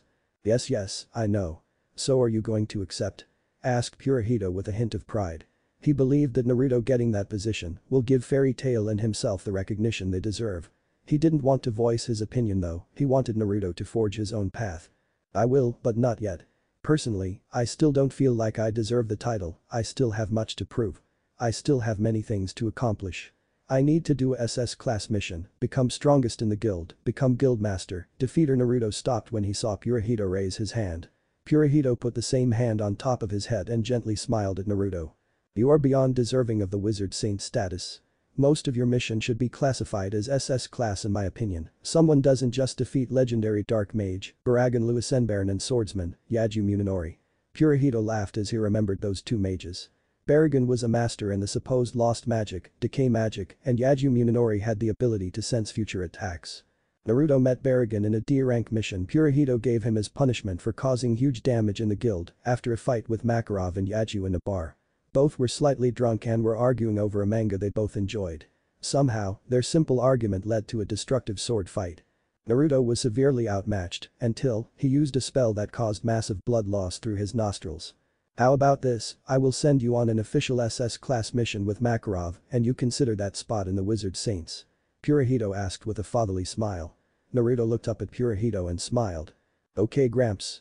Naruto got a fist to the top of his head by the angry man sitting next to him. Flashback end. "So Maki-chan, you really aged badly. So are you just going to stare or are you actually going to say hi?" Naruto asked with a mocking tone. A smirk started to appear on his face as he stared at the gaping facial expression of Makarov. "Then Naruto?" Naruto turned to his two friends back in the day. Bob and Goldmine were staring at their friend with a shocked expression, last they heard he died fighting the demon. "Ah Bob, you look different." Naruto said as he stared at Bob, he then turned to Goldmine. "You don't look that different, you aged badly though." Urza, having enough of the waiting, yelled out his concerns. "Flash. Why do you spread those lies?" Urza yelled at Naruto. She saw her master as an honorable and caring person who accepted her to the guild with open arms. "Lies is with my word is untruthful, but my words are true. Isn't that right?" Naruto asked Makarov. Natsu, acting in denial to the whole situation, ran up to Naruto with his hand ablaze. "Lies." Natsu yelled as he went to punch him in his face. Surprisingly, Naruto caught his hand. "Pitiful, your flames don't compare to that dragon I fought years ago," Naruto said, causing Natsu's eyes widened. "You know Igneel?" Natsu asked from his position. Naruto ignored his question and struck his chest with a palm strike, causing him to fly back. "Then Naruto." Naruto looked toward the source of the voice, his piercing, demonic red eyes meeting the terrified black eyes of Makarov. Ah, so you decided to speak at last. How? Makarov let out in his terrified state. Naruto just smiled at Makarov. That's right, I never told you or anyone really about my past. Well you see, I used my mother's magic. You at least heard of demigod Kushina. Makarov eyes widened in hearing that name. A name itself that would make the likes of Zeref and Aknologia quiver in fear. Legends say she was a mortal who gained divine status by drinking the blood of a god. Well it seems you have. You see that bitch is my mother, I'm the offspring she never wanted. Naruto said angrily. Makarov, Goldmine and Bob were even more shocked by this revelation. She fell for a simple fisherman, my father being so inferior to her. Do you want to know what happened to my father? Naruto asked, but no one answered. She killed him, the day she found she was pregnant, she killed him. She killed him because she didn't want people to know she fell in love with someone weak. Naruto clenched his hands and gritted his teeth.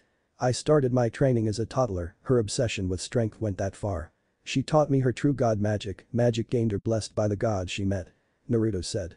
I used a divine level spell to put me in a hibernation state to heal the wounds I received from the demon you left me with. Naruto then looked at Goldmine and Bob. I would have thought some of my friends would go look for me, but they accepted my death wholeheartedly. Naruto said with a slight smirk. Naruto, we really thought you were dead. Goldmine yelled as he took a step forward. He grieved for weeks after hearing of his death, he locked himself in the house, not wanting to accept life without his friend. We were in a state of grief. Bob yelled, trying to justify his actions. He as well took Naruto's death horribly. He saw Naruto as a rival in a way. I think I found solace after 48 years. Naruto said sarcastically. He turned his attention back to Makarov. His eyes widened when he saw what Makarov did next. He closed his eyes and went on his knees. What are you doing? Naruto asked curiously. He was trying to find the logic in his actions.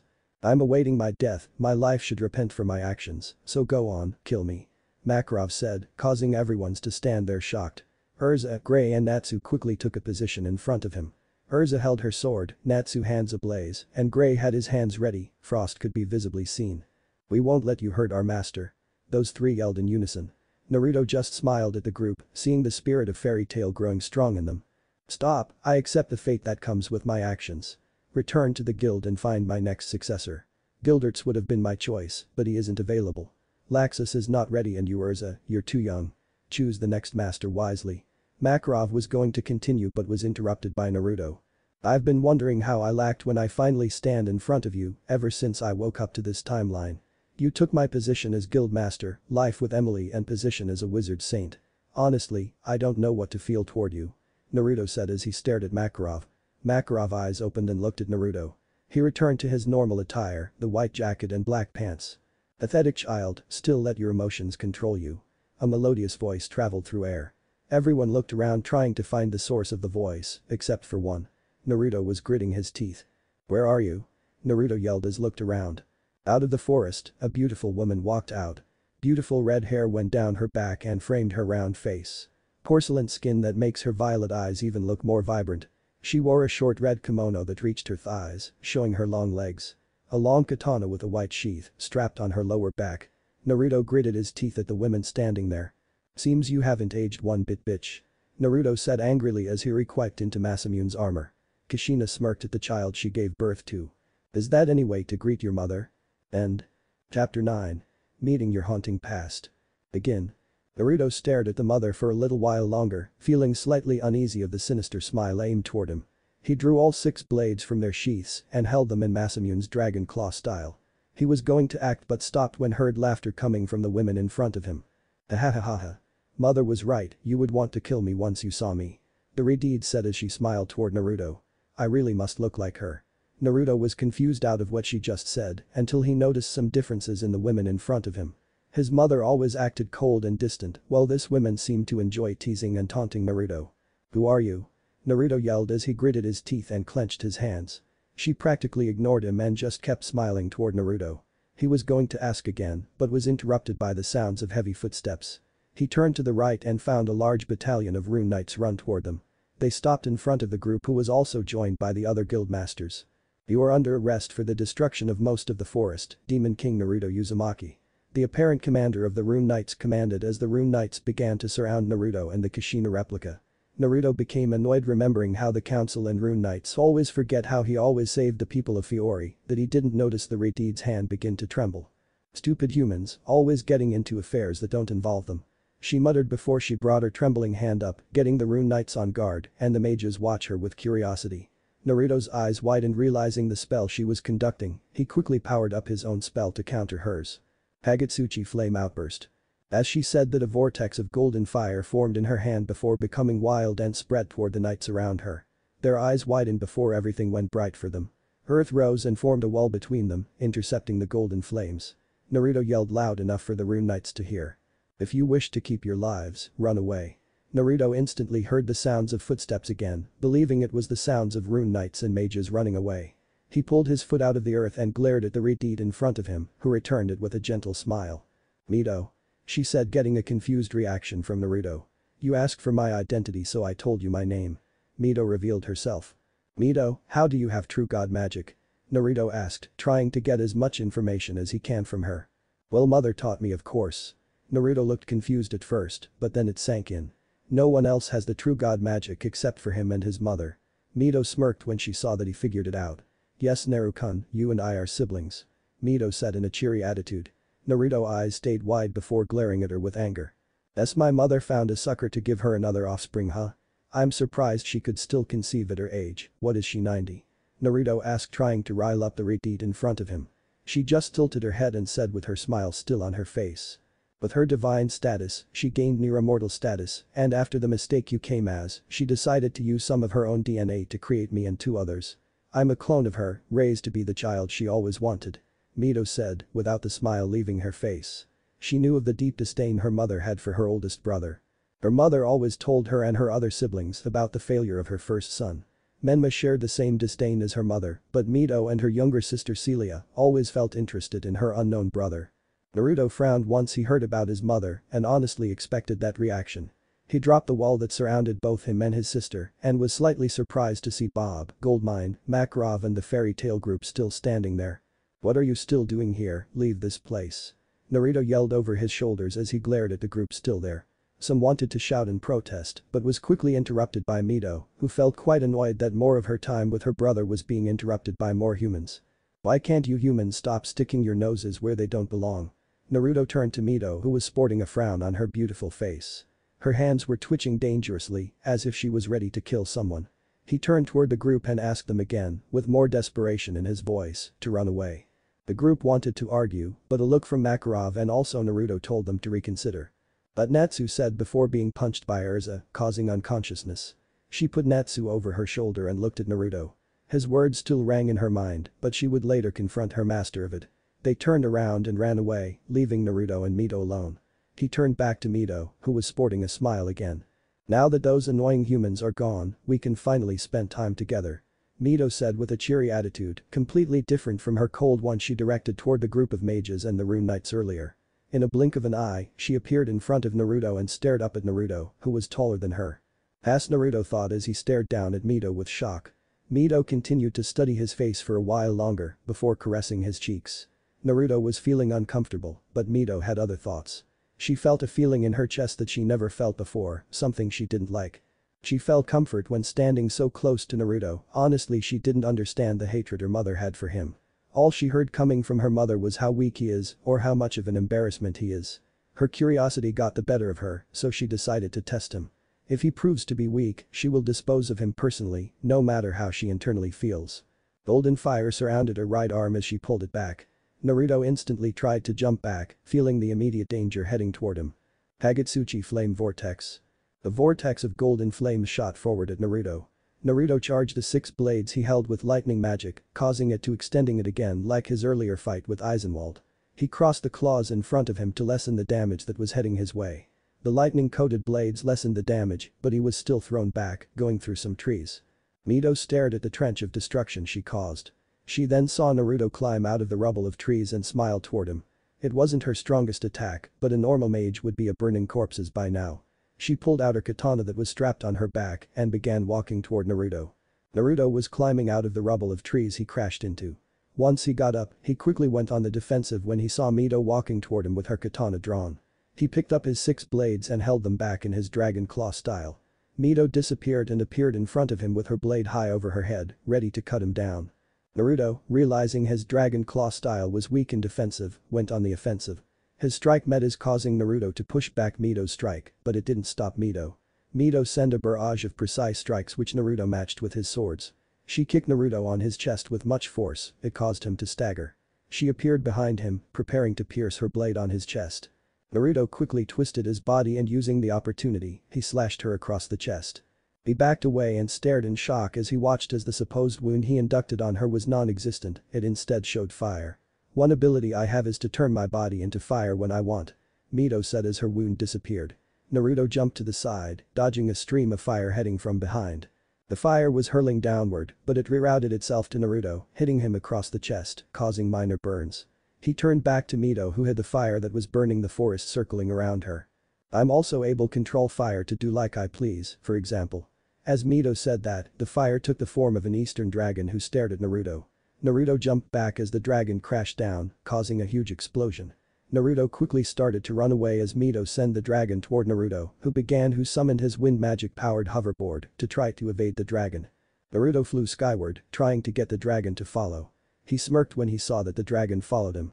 He conducted lightning magic toward his blades, causing it to expand. He shot himself downward and used the hoverboard to spin at a rapid speed that the lightning began to surround him. Dragon Claw. Sparking Drill. Like a drill, Naruto went through Dragon, diminishing the fire. He stopped spinning and glided down in front of Mito. He stared at Mito for a few seconds before turning around and throwing up.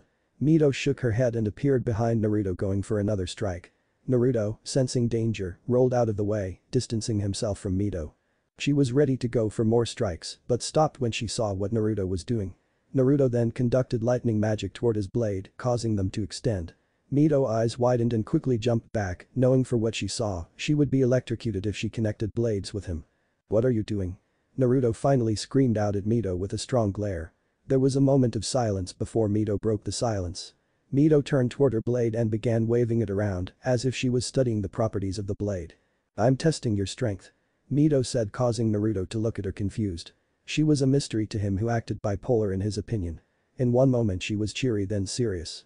"All mother ever said about you is how weak you are or how big of a disgrace you are," Mito said softly as she pulled her blade toward her palm. "I want to see if what mother said is true. Naruto, show me your full strength, if you hold back you will die." As Mito said that, she cut her palm, letting blood fall on her blade. Naruto was angered when he heard what his mother said about him, but that became surprised when he saw the kanji for Kagutsuchi in form appear on her blade. "I'm tired of our warm-up, let me show you my full power, but first, I'm going to tell you a small story first. Have you ever heard the old mythology of the god of fire, Kagutsuchi?" Mito asked Naruto who ignored the question and kept on guard. The feeling of unease running through his body as he continued to stare at her. He burned his mother as she gave birth to him. Out of grief, his father killed him and cut him into 8 pieces, storing them in 8 volcanoes, unreachable to any human.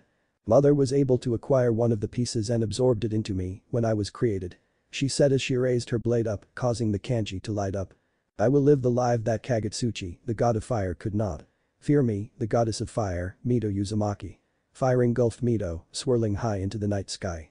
3 magic circles circled around the giant pillar of flame. A giant complex symbol also appeared under them, in a red light. Naruto turned around and jumped away, trying to get out of the symbol. Once he was out of the circle, he felt a slight feeling of awe, staring at the form the pillar was taking. Makarov.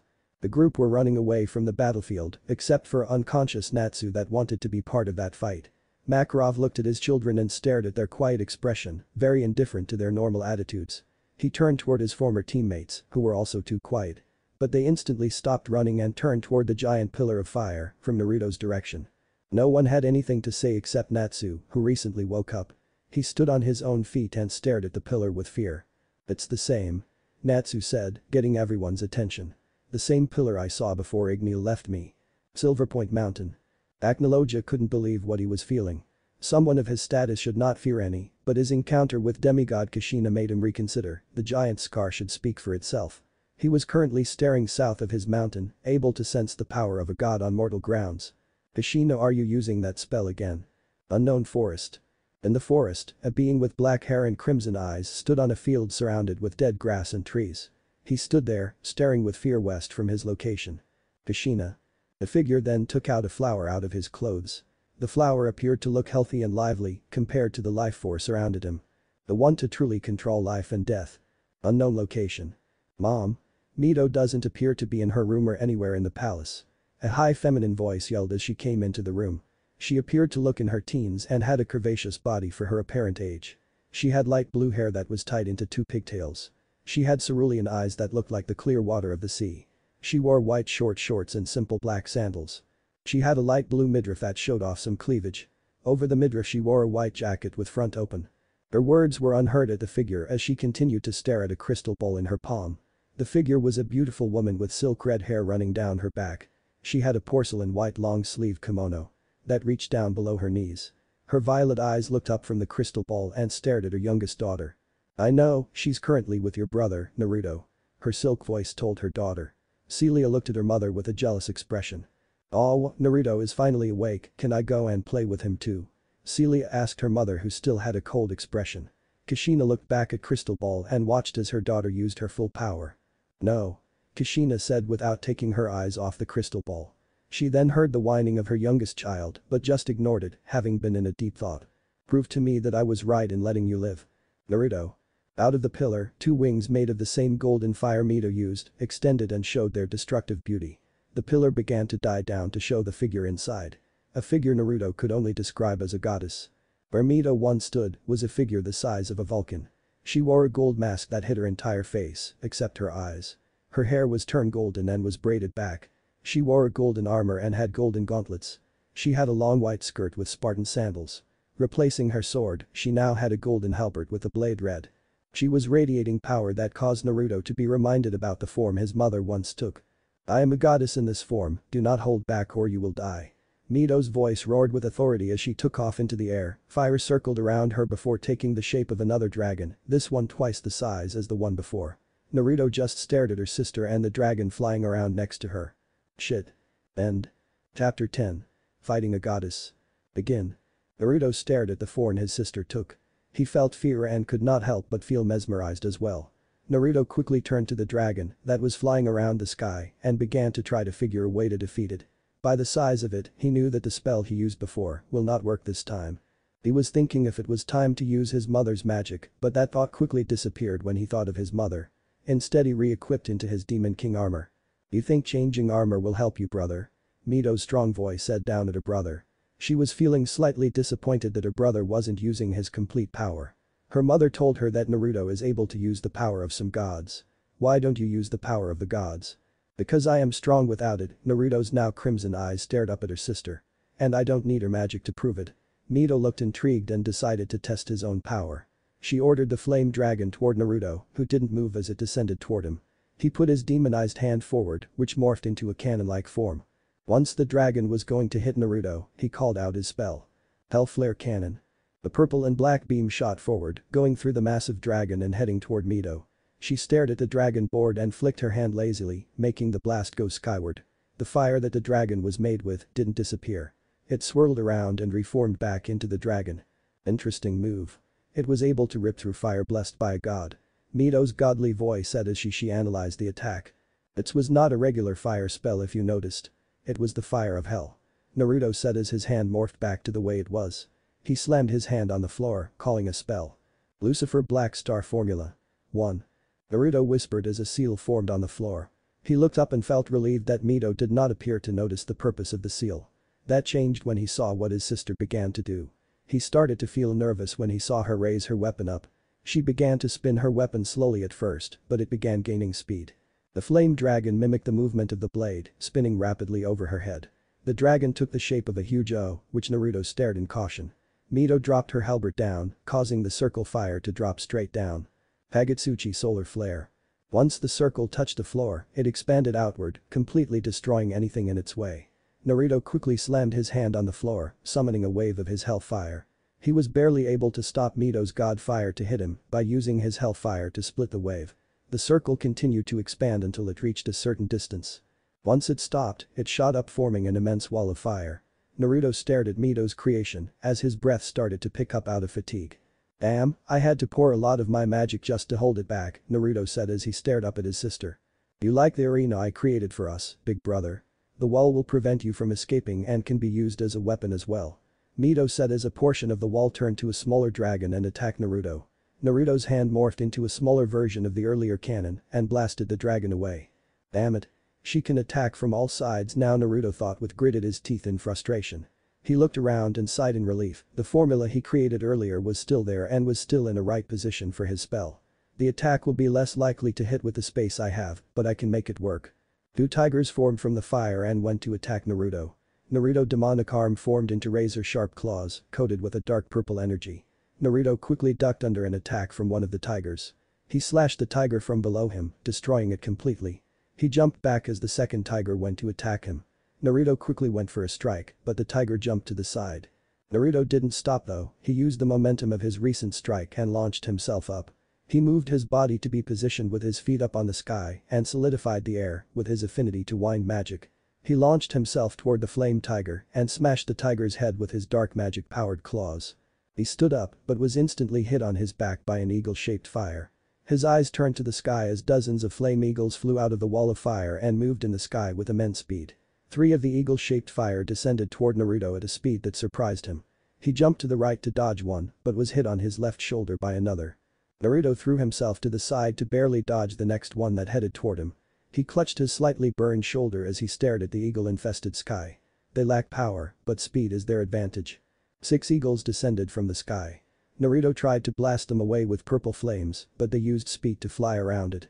One hit Naruto in the left side of his stomach. Another hit Naruto on his lower back and then hit behind his right leg, causing him to fall on one knee. Naruto saw the 3 other head toward him. Naruto formed a dome of purple flame to protect him from the eagles. The eagles crashed toward the dome, causing them to disappear. He then used the Demon King armor ability to control Hell's fire to shoot projective blasts from the dome he created. He destroyed most in the air, but Mito quickly summoned more and also called for some tigers, who slowly began to walk out the wall of fire. Naruto stared around him, trying to find any strategy to defeat the flame. I need to find a way to finish the formula without it being interrupted. Illusion. No, I doubt my illusion magic will affect her at her current power level. Maybe if I summon a demon from the gates of hell. No, I lost about a quarter of my magic already and won't be certain if the demon I summon I will be obedient to my current state. Naruto watched as the tigers began to sprint at Naruto and the eagles descend toward him. Fuck it. Naruto slammed his palm on the floor as a huge puddle of blood appeared. Mito stopped her attack out of interest of Naruto's spell. Naruto began to breath hard out of the massive amount of magic it was need to open the gates of hell. A gate floated up from the puddle of blood. It had the appearance of a circular golden gate with crimson ancient letters written around the sides. Naruto's body began to glow purple, mimicking the glow the letters were beginning to do as well. The gate began to open partially, letting out a blackish purple energy from its entrance. As quickly as the gate began to open, a black figure quickly went through and opened his wings out, smiling at the freedom he was given. The figure had a handsome face, with long white hair and deep blue eyes. His upper body was bare, while he wore black pants without shoes. He was up in the sky with his black angel wings that lost its pure white color when he was cast down to hell. Shit, a fallen angel. His smile quickly turned to anger as he noticed the symbol that appeared to be over his left chest. The symbol of restraint and control, so it means I was summoned by the holder of the Demon King armor. The figure looked around, staring in fascination of the giant wasteland and the great wall of fire surrounding it. His eyes met that of Mito, who intrigued him more. The god. The fallen angel said with slight confusion. His eyes then turned to the other figure on the floor. He flew down toward the man that summoned him. The portal to hell dropped back down toward the puddle of blood and it disappeared as well. The angel flew in front of Naruto, who was on his knees panting heavily. You summoned me? The fallen angel asked in slight disgust. He hated being thought of a pawn. Yay. Naruto said as he stood up from his knees. He tried to hide his weak state but was too late to hide. The fallen angel turned to Mito, who was waiting patiently for the next move. Tell me why I should help you, boss. He asked the tired Naruto. The seal prevents me from killing you and running off, but it doesn't prevent me from doing nothing. I would have thought you would jump for joy to battle one of those who cast you down to hell. Naruto joked around, but the fallen angel didn't look amused. He sighed, but turned to Mito. He gritted his teeth and gave a sigh. Fine, but that bitch is going to be my personal slave when I beat her. He said, which Naruto didn't say anything. He wouldn't let it happen, so he let him believe that he will. I need you to distract her long enough for me to complete my formula. Naruto said to the fallen angel. Naruto pointed toward the animal-shaped fire. Take care of those two. The fallen angel launched himself toward one of the tigers and destroyed one of the tigers. He waved his hand in pain as he realized how extreme the heat was. Flame eagles launched toward him, which he flew up to dodge them. The fallen angel looked back and watched as the eagles began to catch up. He quickly turned around and launched himself toward the flame eagles. He spanned at an extreme speed and destroyed them. Mito quickly summoned 3 dragons from the wall, which flew toward him. Good, it seems he got her attention for now. Naruto said from his crouched position. He had his hand on the floor, forming the second formula. He looked to the side and noticed the tigers were staring up at the fallen angel, oblivious to Naruto.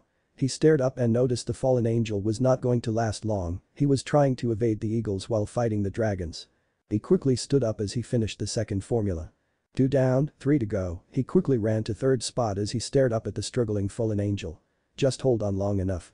The fallen angel tried to run away from the dragons since he wasn't able to strike them without severely burning himself.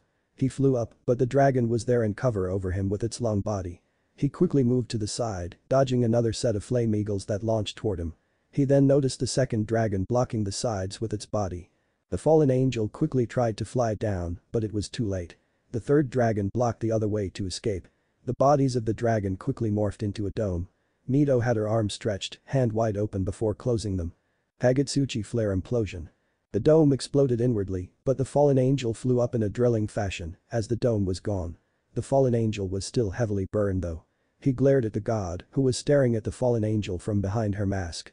He quickly glanced down and noticed Naruto was going to the 4th spot. His eyes turned to the god again, who began to speak. "You're beginning to annoy me," Mito said with her godly voice. The fallen angel gave her a weak smirk. "It seems I'm doing a good job then," he said quietly, but his voice quickly disappeared by the god who appeared before him. She had her halberd pulled back, ready to decapitate him. He tried to move back, but her speed was immense. Weak. As she said that, she decapitated his head cleanly.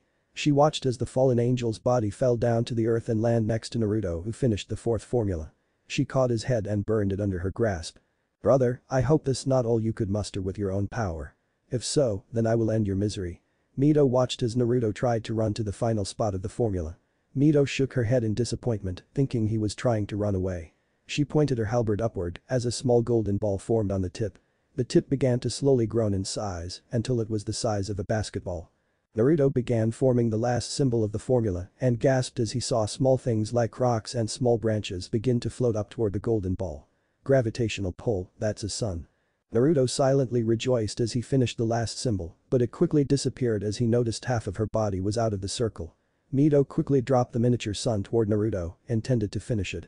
Naruto at the same time called forth his spell. Hagitsuchi creation of a star. Lucifer black star pillar. The pentagon formed, connecting all the 5 symbols. A pillar of pure darkness blasted, connecting with the miniature sun. The pillar of darkness and the miniature sun were in a standby. I need to pour more magic. He's holding off my strongest spell. Naruto poured more of his magic, slightly getting the upper hand. Mito quickly called forth more power to try to push him back.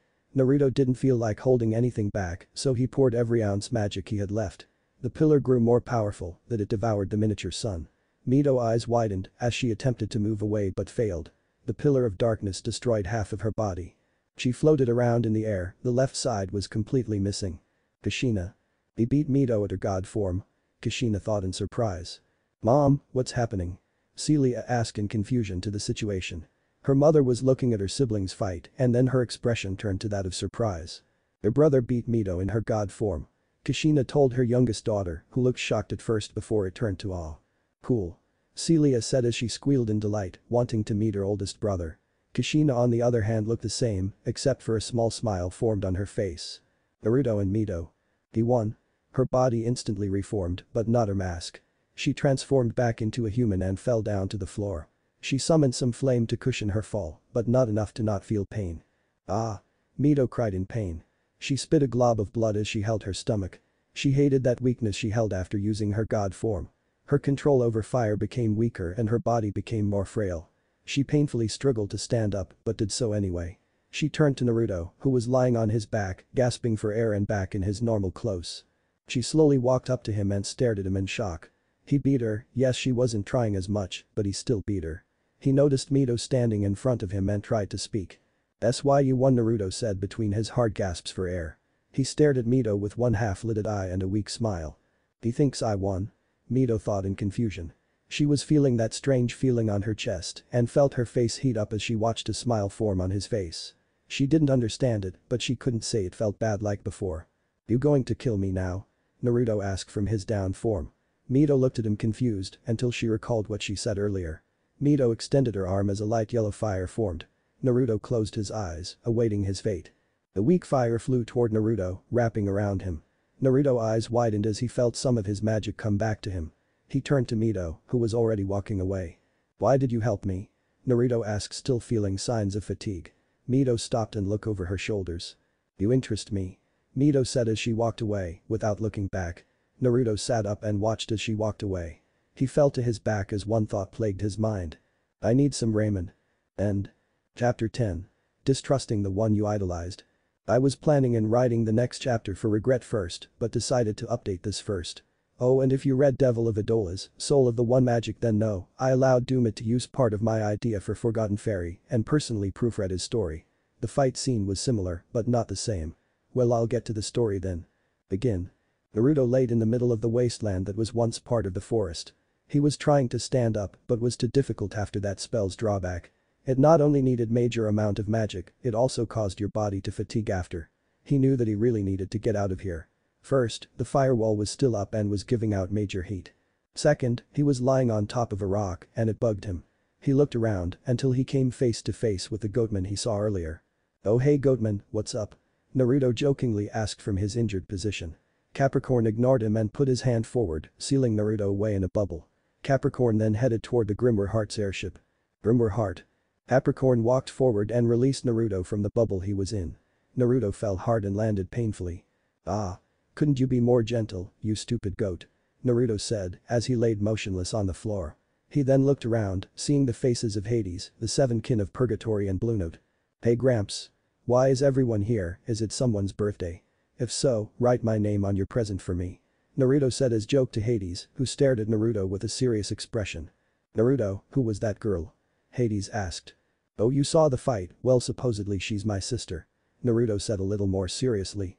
Naruto, why did you act so careless? Hades asked, a little disappointed with Naruto. She could have killed you anytime, yet you decided to not use your true god magic. I'm not going to prove my strength by using her magic. Naruto grumbled out as he used his strength to sit up. He quickly dropped back to the floor, holding his shoulder in pain. He looked toward Hades, whose hands mimicked a pistol. You gambled your life out of simple pride, Hades said, becoming angry. He began radiating some of his own magic, getting the other people in the room nervous. You don't understand. Naruto yelled back as he got back to his sitting position. He was glaring at Hades for trying to scold his decision. Understand that I'll be searching that wasteland for your ashes right now. Hades responded back. But I'm here, aren't I? Naruto said back to his response. Only barely. Look at you, it took most of your energy to sit up. Hades said as he put his right hand on his temple, massaging it out of stress the blonde put on him. You just don't understand, Naruto muttered, low enough that no one heard. Hades sighed. He knew it was hard to talk to Naruto when he acted stubborn, so accepted it. He turned to Altair, who was silently watching with the others. Altair, can you take Naruto to the infirmary to get treated? Hades asked her, who turned away from Naruto and nodded. She walked up to Naruto and put his arm over her shoulders. Hey, watch it. My body still hurts, you know. Naruto said in pain as Altair put the arm that was shot by Hades over her shoulders. Shut up, I'm taking you to the infirmary. Altair said as they walked out of the room. Are you going to treat me? If so, a full body massage may relieve my body. Naruto suggested with a sly smile. He was then dropped by Altair. Oops. Altair said calmly before picking him back up. Master, can I accompany Altair? Merity asked with a hateful glare directed toward Naruto's back. She didn't trust him around Altair, expecting him to seduce her or something. Hades glanced toward Merity before answering. No, I need to speak with all of you. Hades said with complete seriousness. The remaining kin of Purgatory and Blue Note looked at their master in interest, wondering what got him so serious. Fairy Tail Group. Once out of the forest, Makarov and the rest of the group went to the closest town and took a train back to Magnolia Town. The way back for the Fairy Tail Group was the most awkward moment for Lucy. She watched as the normally hyperactive Natsu lay on Urza's lap suffering from motion sickness. Gray looked slightly down, trying to figure out Naruto, and Urza was thinking about the blonde as well, while giving Makarov glances every so often. Makarov was looking out the window, ashamed to even look at any of his children. So? Lucy said, trying to relieve the tension in the air. Do you think it was fine to leave Flash alone? Urza and Gray got out of their thoughts and gave Lucy a look. They then looked at Makarov, responded Lucy's question with a dry chuckle and a fake smile plastered on his face. He using the Flash moniker again. Ha. Huh. Well, you don't have to worry about Naruto, he is one of the strongest mages Fairy Tail ever had. Makarov said, trying to persuade his children that Naruto would be fine. Master Urza said without connecting eyes with Makarov. She really wanted to know the truth behind what Naruto said. She could not believe that her own master, who took her in after escaping hell named the Tower of Heaven, would betray a fellow Fairy Tail mage out of jealousy. Yes, Urza-chan? Makarov asked, but already expected the question. Is it true what he said? Urza asked, eyes never meeting Makarov's. He looked at her sadly before looking out the window. Yes it is. Makarov said, causing the rest eyes to widen. Urza clenched her fist, staring at them in anger. Rob always talked about the adventures he had in Fairy Tail, the kinship he shared, and the feeling of family he had there. Urza turned to him and glared at his back, feeling betrayed and lied to. You turned your back on him, why? Urza asked angrily. She was trying to control her anger, but failing to do so. Makarov heard the anger coming from her voice and sighed. He knew they were going to react like this, and sadly, he deserved this. Maybe this is why you didn't kill me. I did because I envied him 48 years ago. Makarov said as he turned back to the group. Urza was becoming more angry and feeling even more betrayed. Gray and Lucy just looked at him in disbelief. He was in the guild for 2 years and was already called a prodigy, genius, ace, all in those 2 years. I spend most of my life in the guild, building my reputation I earned, and then a kid comes and is given all the praise and recognition someone like me deserved. I was jealous, so I did the unforgivable act of betraying him and leaving him to die. Urza couldn't even finish the sentence because the train stopped in Magnolia Town. Urza just stood up and walked away toward Fairy Hill, only wanting to be alone for now. Makarov looked at her sadly, but let her be. He walked out of the train, with Natsu on his shoulders. Gray and Lucy both went their separate ways, wanting to rest after the long day. He noticed Natsu get relieved of his motion sickness and dropped him. Natsu avoided eye contact and told Makarov he'll go home too. Makarov nodded and let him run off, Happy right on his trail. Makarov looked at the retreating forms of both Natsu and Happy. He gave a weak smile, feeling how tomorrow will transpire. Seems fate is catching up to me. Naruto. Naruto was lying on a plain white bed, staring at the person in front of him. He felt kinda weird that she was still here. He was treated by the nice nurse and told to rest for the night, but Altair was here too. Why are you still here? Naruto asked nervously. Altair continued to stare at him before answering. I want answers, Naru-kun. Altair said with a seductive edge to her voice. She went over to the door and locked it, turning to Naruto and giving him a sly smirk. She slowly walked to him, swaying her hips. She sat on the foot of the bed as she started crawling like a cat after. I want you to give me the answers I'm looking for. How far would you go for the answers? He asked with a perverted glint in his eyes, thanks to his former master Jiraiya. He was known to be oblivious to women's feeling toward him, but he sure as hell was not oblivious to their womanly charms. Altair only answers was she rubbed Naruto's thighs, close to his private area. Naruto was going to ask his wages, but felt danger. He looked down and saw Altair pointing a knife close to his private area. Naruto looked completely afraid now and looked into Altair's smirking face. Now Naru-kun, how about those answers? Naruto quickly nodded, not wanting to lose his precious. Good, now can you tell me who that Reteed was? Sister. Naruto felt the blade get closer, so he began to elaborate. I don't much since I just met her, but I think she said she's a clone of my mother. Naruto said, trying to scoot away from the knife. Was the power she used true god magic too? Naruto just nodded quickly as of response. Is that magic able to turn back time or able change something from the past? Altair asked, this time a little more softly. She believed that there may be another way to fix her past. Altair didn't get an answer right away as she expected. She looked at Naruto, who was staring at her eyes, like if he was staring deep into her soul. Why do you need to know that? Naruto asked, completely forgetting that a knife was pointed down there. Altair stared at his eyes for little, before choosing to answer. I want to relive and change my past. Altair said, as she looked down. Naruto used his finger to lift her chin up. I'm sorry, but even with the power of the god of time, you can't change the past. Naruto said softly, which Altair looked angry with the answer and stood up to leave. She was stopped when Naruto grabbed her by the wrist. Let go of me. Altair said dangerously, with her eyes promising pain if he didn't. Naruto ignored her blunt threat and pulled her into an embrace. She landed on his chest, Naruto's hand on her lower back, holding her there. Let go off me. Altair yelled, trying to get out of his grip, which he didn't. Naruto held her tighter, sinking his head on her shoulders. I can see it in your eyes and hear it from the department of your voice. Betrayal, longing for love, the need of affection. The reason you want to turn back time, it's because of someone you love, am I right? Altier's eyes widened when she heard this. She stopped struggling and stared at his eyes. She could also see the same emotions he described in him. My mother. Altier began, acting out character from her usual cold self. She abandoned me and replaced me for two others. So you wish to change time and have your mother back? Naruto asked, which Altier nodded to. You and I aren't as different as I thought. Naruto said as he smiled toward Altier. She looked at him in confusion before Naruto began to talk again. We both have issues with our parents. Naruto sighed in exasperation. Altier stared at the way Naruto was acting and couldn't help but let a small smile form on her face. How about we tell each other stories of our parents? Altier nodded and began to tell some of the memories she had involving her mother, as Naruto said about his. They spent hours talking, eventually falling asleep. Altier unconsciously snuggled on his chest as Naruto buried his face deep into her hair. Kushina. Kushina was inside her throne room, still thinking about the fight that transpired between Naruto and Mito. Celia finally left Kushina alone, going out to look for her other brother, Menma. Mother, I returned. Mito's voice was heard from the massive door. Kushina looked toward Mito and gave her usual blank face. You lost. Kushina said bluntly. You toyed with him and allowed him to destroy you in your god form. Mito didn't answer, just looked down.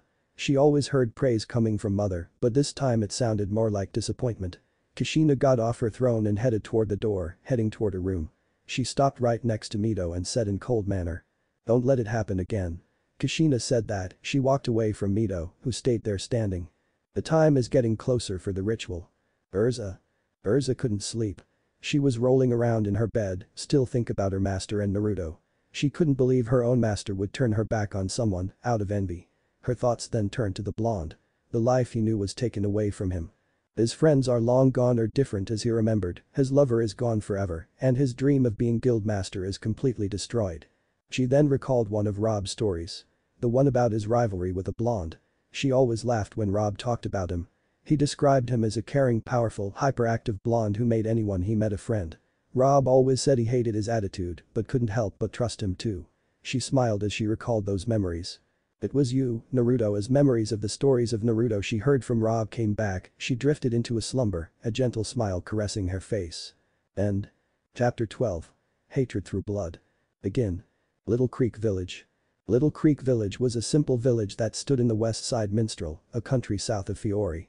They were a village that held no mages or financial advantages, so not many people visited.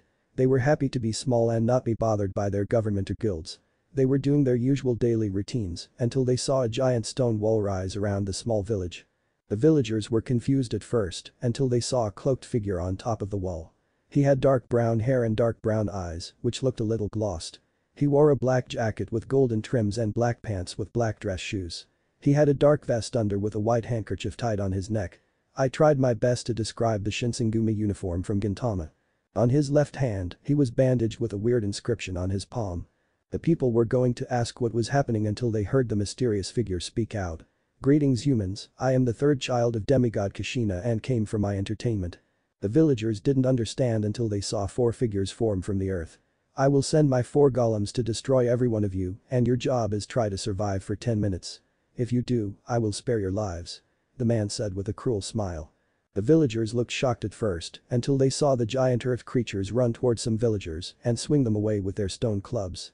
The brown-haired man sat on top of the wall laughing as he saw the people be brutally murdered in his sick game. You what? He heard a feminine voice behind him say. He turned around and saw his sister stare in disgust at the game he created. What are you doing here, Celia? He asked his little sister, who turned toward him and gave her a cheery smile. I came here because I wanted to tell you our big brother is back alive and he fought Mito. Celia said with her signature big smile.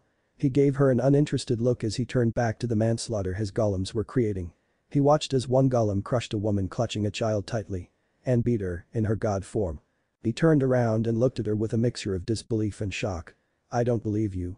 It's all true, Menma-kun. He beat her at her best and without the use of his true god magic. Menma stared at her face, trying to find any sign of lying, but found none. Mito probably went easy on him.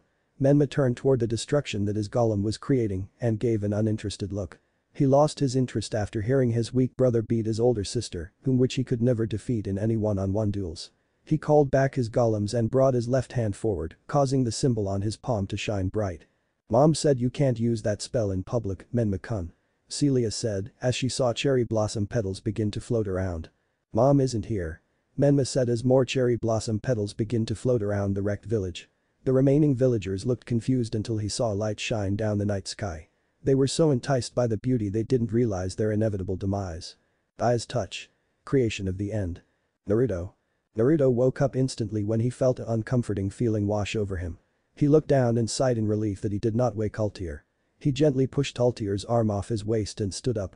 He walked out the infirmary, intending to go outside and get some fresh air. He walked through the hallway, the uncomfortable feeling never leaving him. Menma. Wasn't that unnecessary to use that spell to kill them? Celia asked as she stood right next to him, bending over slightly with her hands behind her, giving an appearance of an innocent girl. Menma just looked at the creation he created with a look of pride and self-accomplish. I just created a beautiful piece of art that will be reveled for ages to come. Menma said as he gazed at the creation of his. It was a giant oak tree with the wood being a purplish and the leaves being pale white. The sickening part of the tree was the appearance of people trying to escape the grasp of their doom, but failing. A piece of art that is finest so far, but not by greatest yet. So what will be your greatest then, Menma-kun? Celia asked innocently, which Menma gave a bigger smirk in response. My greatest will be named Fish Cake and will be greater than any which came before. Menma said, as Celia, instead of being terrified for the fate Menma promised for her oldest brother, instead gave an angry pout. She turned around and puffed out her cheeks. No fair, you want to play with Naruto before I do. Menma just sweat-dropped by her sister's response to his declaration. Naruto. Naruto leaned on the rail, staring at the star-filled night with comfort. He was confused by the weird feeling he felt earlier. It was like a feeling of death and life passing through him. Luckily the feeling was passing him, but still was curious as to why he felt that way at the first place. He sighed in annoyance when he felt the presence of the figure that showed up behind him. What do you want, old man? Naruto asked, annoyed. Is that how you greet the man that practically raised you? Hades asked with a gentle smile as he walked next to him and stared at the sky with Naruto. Naruto didn't react as he continued to look at the full moon. You know, I still remember the bet you and Rob made. Hades said as he gazed at the full moon also. You know, the oath you both created under the full moon. Yeah, I remember, old man. Naruto said as a smile formed on his face. The oath he made that I would be his eternal rival. It wouldn't be fair now since he would be a walking fossil by now. Naruto laughed out as Hades looked at him with a sad look. Where is he, by the way? I didn't see him during my reunion with Maki-chan, Bob and Goldie. Naruto, he's dead. Hades said, getting a shocked look from Naruto. He turned to Hades and looked at him like Hades was crazy. Haha, old man, that was a bad joke. Now seriously, where is he? Naruto said in denial. Hades continued to look at him with sadness. He knew that him and the mage Rob were close, but he had to know the truth and it would be better if it was from him. Naruto continued to look for any sign of deception, but found none. He looked down at the rail with anger as he unconditionally let out some of his magic. How? He was held captive as a slave for Zeref worshippers. During a revolt, he died protecting a girl he took care of during his imprisonment. Hades said, but that did not ease that anger he was feeling this moment. I see, and what about those who captured him? Naruto said with a sadistic tone.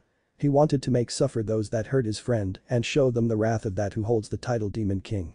They're dead. Hades said, already knowing what Naruto was thinking. He still remembered the case the council sent him when they found a traumatized and heavily bruised man they found at a bar. Naruto, Rob and Purusuka passed by after a mission.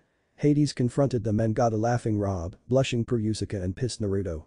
Rob then told Hades that the man that tried to grope Purusuka, Naruto equipped into his Demon King armor and gave him one of the most brutal beatings they ever saw. Naruto only responded that no one ever messed with any of his friends. Naruto looked angry that those responsible were dead. He brought his hand up to his face and held it over his left eye as he stared up at the moon. Memories of the night Rob declared him his eternal rival and memories of the constant challenges that always occurred. He dropped to his knees as more memories washed over him.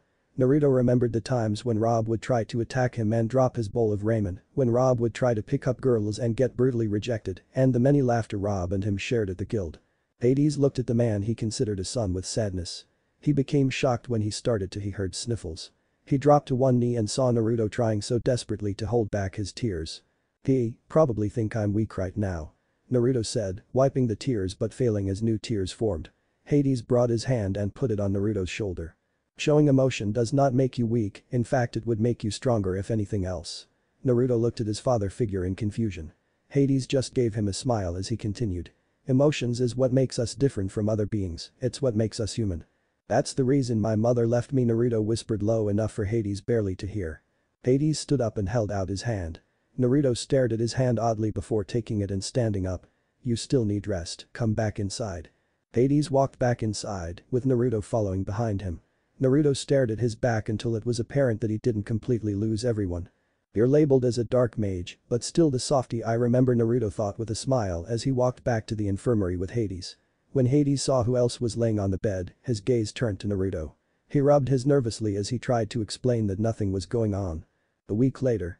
Having the ability to heal than most people do have its advantages. Naruto said as he stretched out his arms. He healed earlier, but Hades made him stay in the infirmary longer as a form of punishment. Hades really did know how to torture Naruto, that was for sure. Naruto was walking toward a forest in the south side Fiori. Hades told him that there was an odd presence there that caused the wildlife there to become sick and the trees to start attacking living creatures that passed through there. Naruto finally found the section of the forest that had yellow tape that warned people to keep out. Naruto jumped over the tape and headed inside the cursed forest. Instantly he felt a feeling of dread wash over him as he stepped on the dead grass. He walked deeper into the forest, using a katana to cut down any branches that tried to attack him.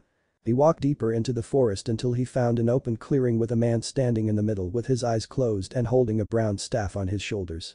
He must be responsible for the abnormal behavior here, Naruto thought as he walked closer to the man. Naruto was then surprised when a root grabbed his left leg.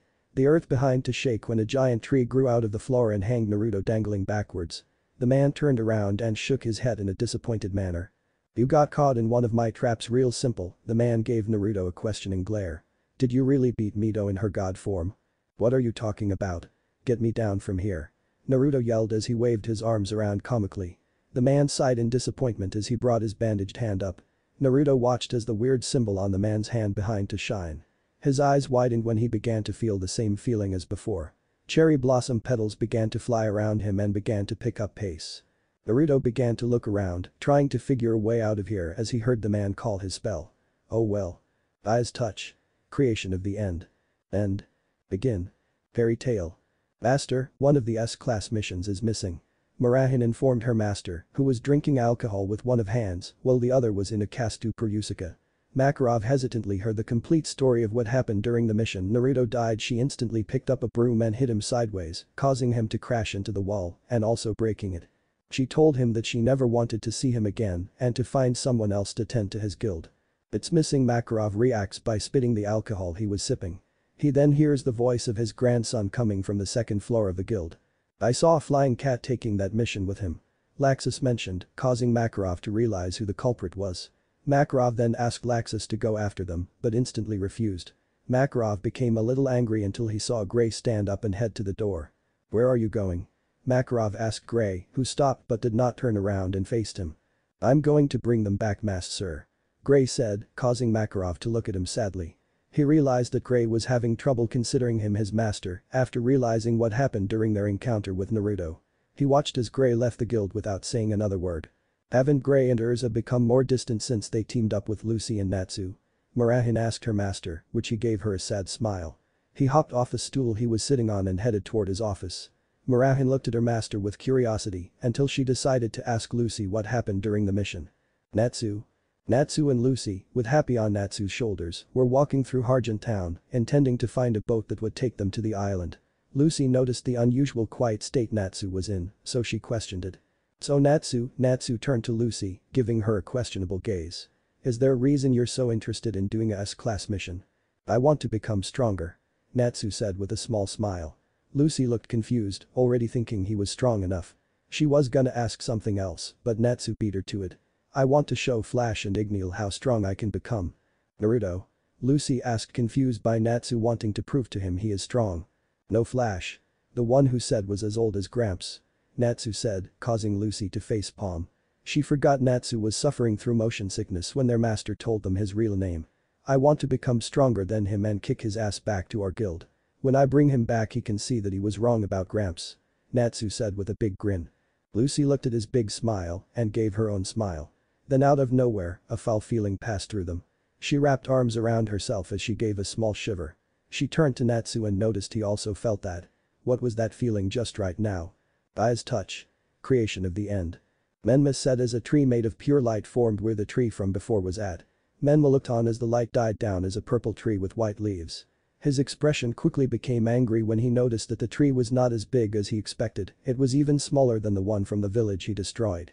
Menma didn't notice a weirdly shaped kunai fly right by his shoulder. Naruto appeared over him in his Demon King armor and a pitch-black orb on his demonized hand. Sinister sphere. Naruto slammed the destructive sphere on Menma's back, ripping his clothes and some skin to shreds. Naruto then flashed away to some meters away, where he threw the kunai to escape the powerful spell Menma formed. It took him a while to find the same metal that the Hirshin kunai needed and an experienced blacksmith to create them. Luckily for him that the blacksmith finished a dozen kunai during this week. That was easy. Naruto said as he stared at the small crater her created. Naruto re-equipped back into his original clothes as he sighed in relief. Naruto was distracted that he didn't notice Menma's right hand turn into roots as he began healing the damage he took. Naruto put away the kunai away as he walked toward the crater but quickly jumped away dodging a giant hand made of earth. Naruto looked confused at first until he saw Menma walk out of the crater, shirtless and fully healed.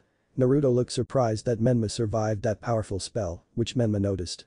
Don't be surprised, I'm able to suck the nutrients from the earth we stand on and use it to heal myself. Menma said with a cocky smile. He brought his bandage hand up lazily as he flicked it up. Eyes touch. Stone Serpent Hunter. Nothing happened at first until he felt the earth shake as a giant serpent-like creature made of pure stone appeared from the earth he stood at and launched him mid-air. Naruto looked down as the giant creature opened its mouth and went to eat him. Naruto quickly put his hands in front of him as he used a wind spell to launch him away from the creature. Naruto landed on a branch as he watched the creature dig back underground. Naruto was then launched back to the floor because a branch grabbed his left foot and threw him down. Naruto then pulled out another of his special kunai and threw it to the side as he felt the tremor from before. Naruto watched as the creature from before came out of the ground he stood from before going back to the earth. Naruto looked around in caution as he heard the laughter from Menma. Ahaha, the creature I summoned is a creation of my power. It uses the earth to sense you and attack you when you least expect it. Menma said as Naruto narrowly dodged the creature again, but Naruto was caught off guard when a stone hand grabbed his right leg and slammed him to the earth hard. Naruto winced in pain, but he ignored when he saw the creature descending toward him with his jaws wide open. Naruto was going to throw his kunai, but another stone hand grabbed his hand, preventing him from escaping. Menma watched as his creation devoured his older brother and went back to the earth. He was actually weaker than I thought. Menma turned slightly annoyed when he recalled all he had to do to set this up. I had to sneak out of the palace and completely seal Celia for this, she's going to be angry. Menma shivered at the thought of his little sister when she gets angry, but that changed when he saw a purple and black beam shoot out of the earth. Menma looked intrigued as he watched as his brother came out of the earth in the armor from before. The only difference was that the other hand was demonized as well, he had black wings coming out of his back and his lower half of his face was covered by a different mask that made his lower face that looked skeletal. The mouth opened slightly as darkish smoke came out of the corner of his lips. Demon King armor. Demonized. Wow, you look quite intimidating for one raised to be human. Menma said amused as he watched in surprise when he saw Naruto's slitted red eyes stare at Menma. He was more sure that his eyes were staring through him as if they were staring directing at his soul. He broke the eye contact as Menma stared at the rain clouds that began to form. He shivered at the future that was inevitable for him now. She is not only free, she is also pissed. Menma was caught out of his stupor when he heard the darker and more demonic voice of Naruto. You should really consider surrendering. I fully charged my gem enough to summon this form. Naruto said as his demonized hand pointed at the gem embedded in the chest piece. Are you trying to call me weak? Human Menma yelled angrily that Naruto told him to run away from this. He knew that Mito was stronger than him, but it was a fluke in his eyes. Yes, dear brother. You are weaker than Mito, and you are weaker than me. Menma had enough this as he stuck his arm through the earth and pulled out a brown staff. He ran toward Naruto with incredible speed until he appeared in front of him with his staff pulled back. He swung his staff with incredible power that would kill a normal man, but Naruto wasn't normal. Naruto caught the staff easily and gave Menma a lazy look. Menma was then caught off guard when Naruto punched him. Naruto then grabbed his foot and slammed down to the ground, which Menma liquefied. Menma then narrowly rolled to the side dodging Naruto's foot. Menma then quickly solidified the rock around Naruto's foot, capturing him. Naruto tried to pull his leg out of the ground, but Menma used it to his advantage. The ground began to tighten as Naruto realized what was going to happen. Naruto instantly used his newly acquired wings to fly away, but the grasp was too strong.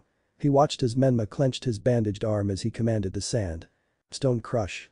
Naruto yelled in pain as his right leg was crushed. He quickly changed the form of his arms into cannons to shoot off the grasp of the earth. Naruto flew up high to get away from any other incoming attack. Once he was high in the sky, he noticed something. There was a transparent green barrier covering a large vicinity around them.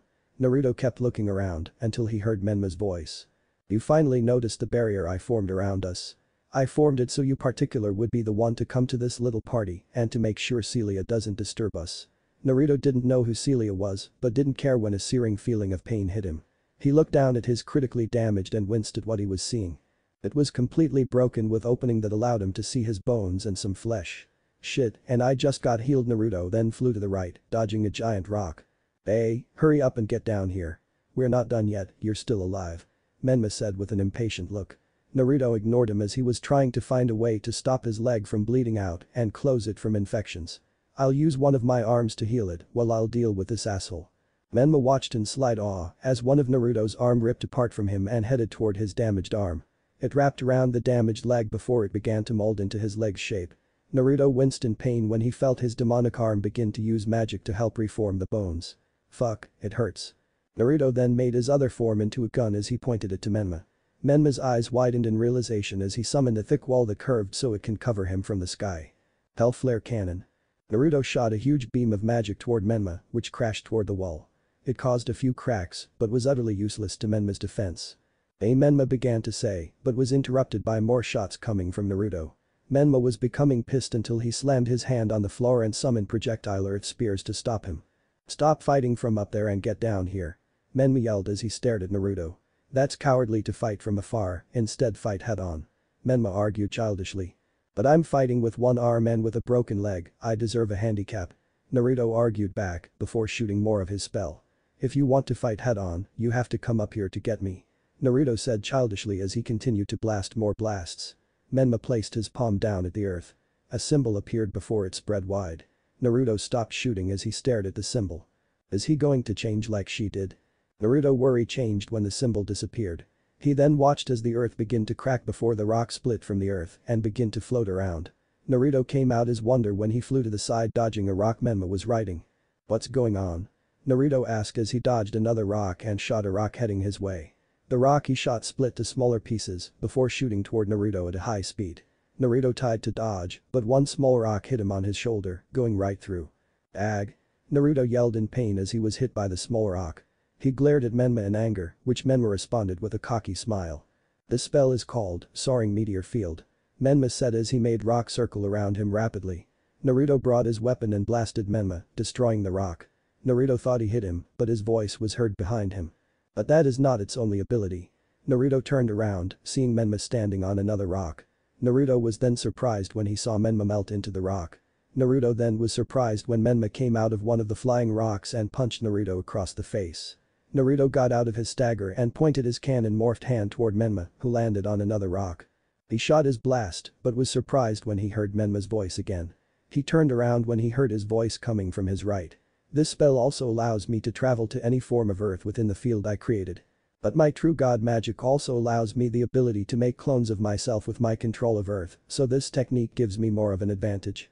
Naruto watched as other copies of Menma appeared in each rock that floated around. The rocks started to move rapidly, causing Naruto to be more alert to his surroundings. Naruto brought his cannon-formed hand up as he shot one of the many rocks. He then flew up as Menma made all the rocks to attack him. Naruto flew high, having the rocks at his tail. He quickly changed his direction when he reached the top of the barrier. Naruto mentally cursed when he saw the rocks continuing following him. Naruto was then caught off guard by a rock heading toward him head-on. Naruto adjusted his body slightly, causing the rock to graze the left side of his body. Naruto lost control of himself, getting hit multiple times by other rocks. Naruto regained his control before making his hand to form into a multiple barrel cannon. Black Star Missiles. Naruto shot many missiles toward the rocks that spread into a black-colored explosion. Then some rocks flew through the explosion and hit Naruto dead on. Naruto winced in pain before he noticed a shade cover him. Naruto looked up in horror as a giant meteor headed toward him. Menma's voice was heard as the meteor came closer. "Eyes touch. Meteor crash. I won't be able to dodge it," Naruto thought in horror before that expression turned into conviction. "Fuck it, I'll destroy it." Naruto brought his hand up, changing the form into a thin barrel cannon with the tip being shaped like the petals of a flower. Energy began to gather before firing a power beam of dark magic. Concentrated Flare Cannon.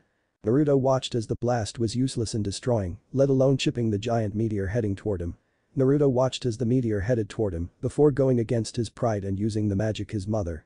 Naruto changed his hand back to normal as he touched the rock. Naruto withstood the pressure of having the meteor crashing down at him. Naruto closed his eyes as he began the incantation to be able to use the spell to be able to use this true god magic. God of time. Chrono's touch. As Naruto was about to be crushed by the giant meteor, it began to turn to dust before the impact. Menma looked from a rock as Naruto made the meteor he summoned turn to dust and disappear before impacting the earth. He is finally using Mother's magic. Mother told us he can use different varieties like her, unlike us. Well, it seems I will be forced to use her magic. Naruto said with a deep scowl. Menma, not wanting to waste any more time talking, sent more rocks toward Naruto at an incredible speed. Naruto calmly closed his eyes as he held his lone hand back with the index and middle finger sticking out. Once the rocks were going to hit, he made a slashing motion as he called his spell. Fujin's Wrath. Razor Wind Slicer. Nothing happened at first until they broke into smaller pieces. Menma was shocked at first but continued with his onslaught. He tried to send the remaining pieces of rock toward Naruto but they wouldn't move. Menma was confused at first until he heard Naruto's brief explanation. It won't work. Naruto said darkly as he continued to stare at Menma lazily with his slitted red eyes. My control of the wind has reached a point where I can control the air pressure around me. When I used my spell, I not only sliced the rocks into pieces, the wind I created also raised the pressure around them. Menma stared angrily at the demon who wielded the power of a god in front of him. He was stopping his spell like they were nothing. Images of both his mother and Mito popped into his head. No, I am not weak. I won't lose to him. Menma summoned more stones from the earth as he called them toward Naruto. Naruto brought 2 fingers up like before and encoded them with rapid winds. Naruto flew to one stone and cut it in half as another stone headed toward him. He sliced that stone before punching a stone that was heading toward him. God of Strength. Kratos' Fist. Naruto punched it with the godlike strength he gained from using that spell. He was then shocked when Menma appeared from inside the rock and punched him with a fist encased with stone. Naruto crashed into some of the flying rocks but looked completely unaffected. Menma was pissed when he noticed his body was radiating a golden light. He has that resilient spell Mother uses. I'm not finished, bastard. Menma screamed in anger as he appeared within the rock he crashed in and attempted to pierce him with his hand that took the shape of a stone blade. Naruto didn't move as Menma hit him, but rock shattered when it made contact. And as strong Naruto went for another punch, but his hand went right through. Menma's body liquefied around his hand before solidifying. Naruto quickly used his true god magic to age the stone. Naruto was then surprised when a silver-colored sphere appeared next to him. He was then surprised when he was pulled into the sphere, along with many of the rocks who flew around him. The last thing he saw was Menma with his hand sticking out and the symbol on his palm shining a silver color. Eyes touch. Birth of a planet. Menma smiled, watching the miniature planet he created. Menma then stuck his hand out as a sphere made of brown-colored energy. He smiled as he crushed the sphere, starting the second procedure of his spell. Eyes touch. Planetary contraction. The miniature planet decreased in size, incredible pressure being put to it. Menma laughed maniacally as he watched the planet continue to be pressured down. He then swiped his hand sideways, calling the final procedure.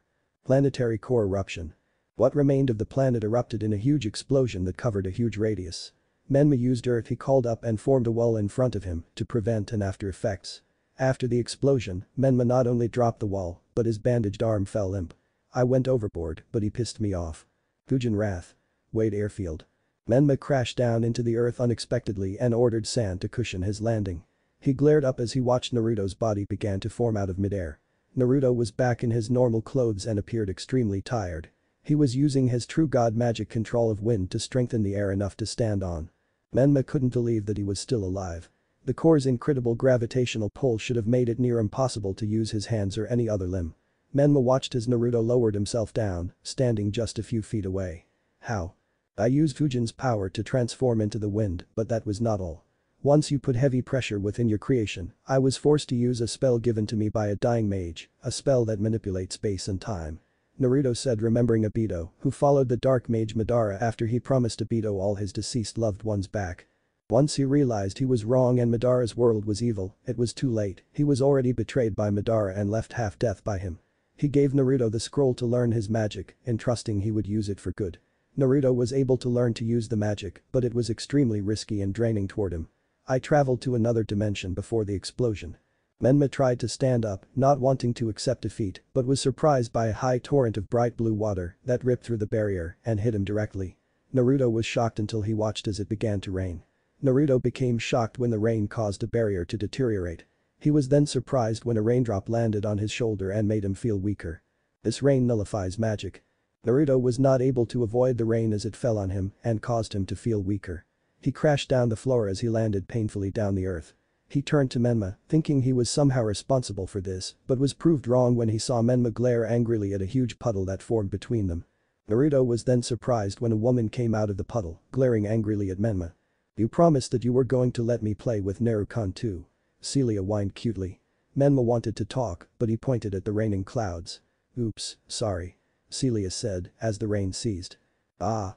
Naruto winced in pain as he tried to stand up but was reminded that with the demonized Demon King armor gone, he would deal with his broken leg. Naruto stared down at his leg, the wound was closed but was still broken with ripped muscles. Celia turned around, finally getting to meet her older brother. "Naruto," Celia said happily as she jumped toward him and hugged him tightly.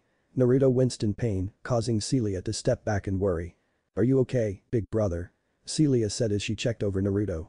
Naruto was freaked out since he never seen this girl before and she's all over him. "How did you find me anyway? My barrier should have prevented anyone from sensing us," Menma said as he dug his fingers deep inside the dirt to suck out the soil's nutrients. "Well, everyone except for Mom. She told me," Celia said as she gave Menma another childish glare.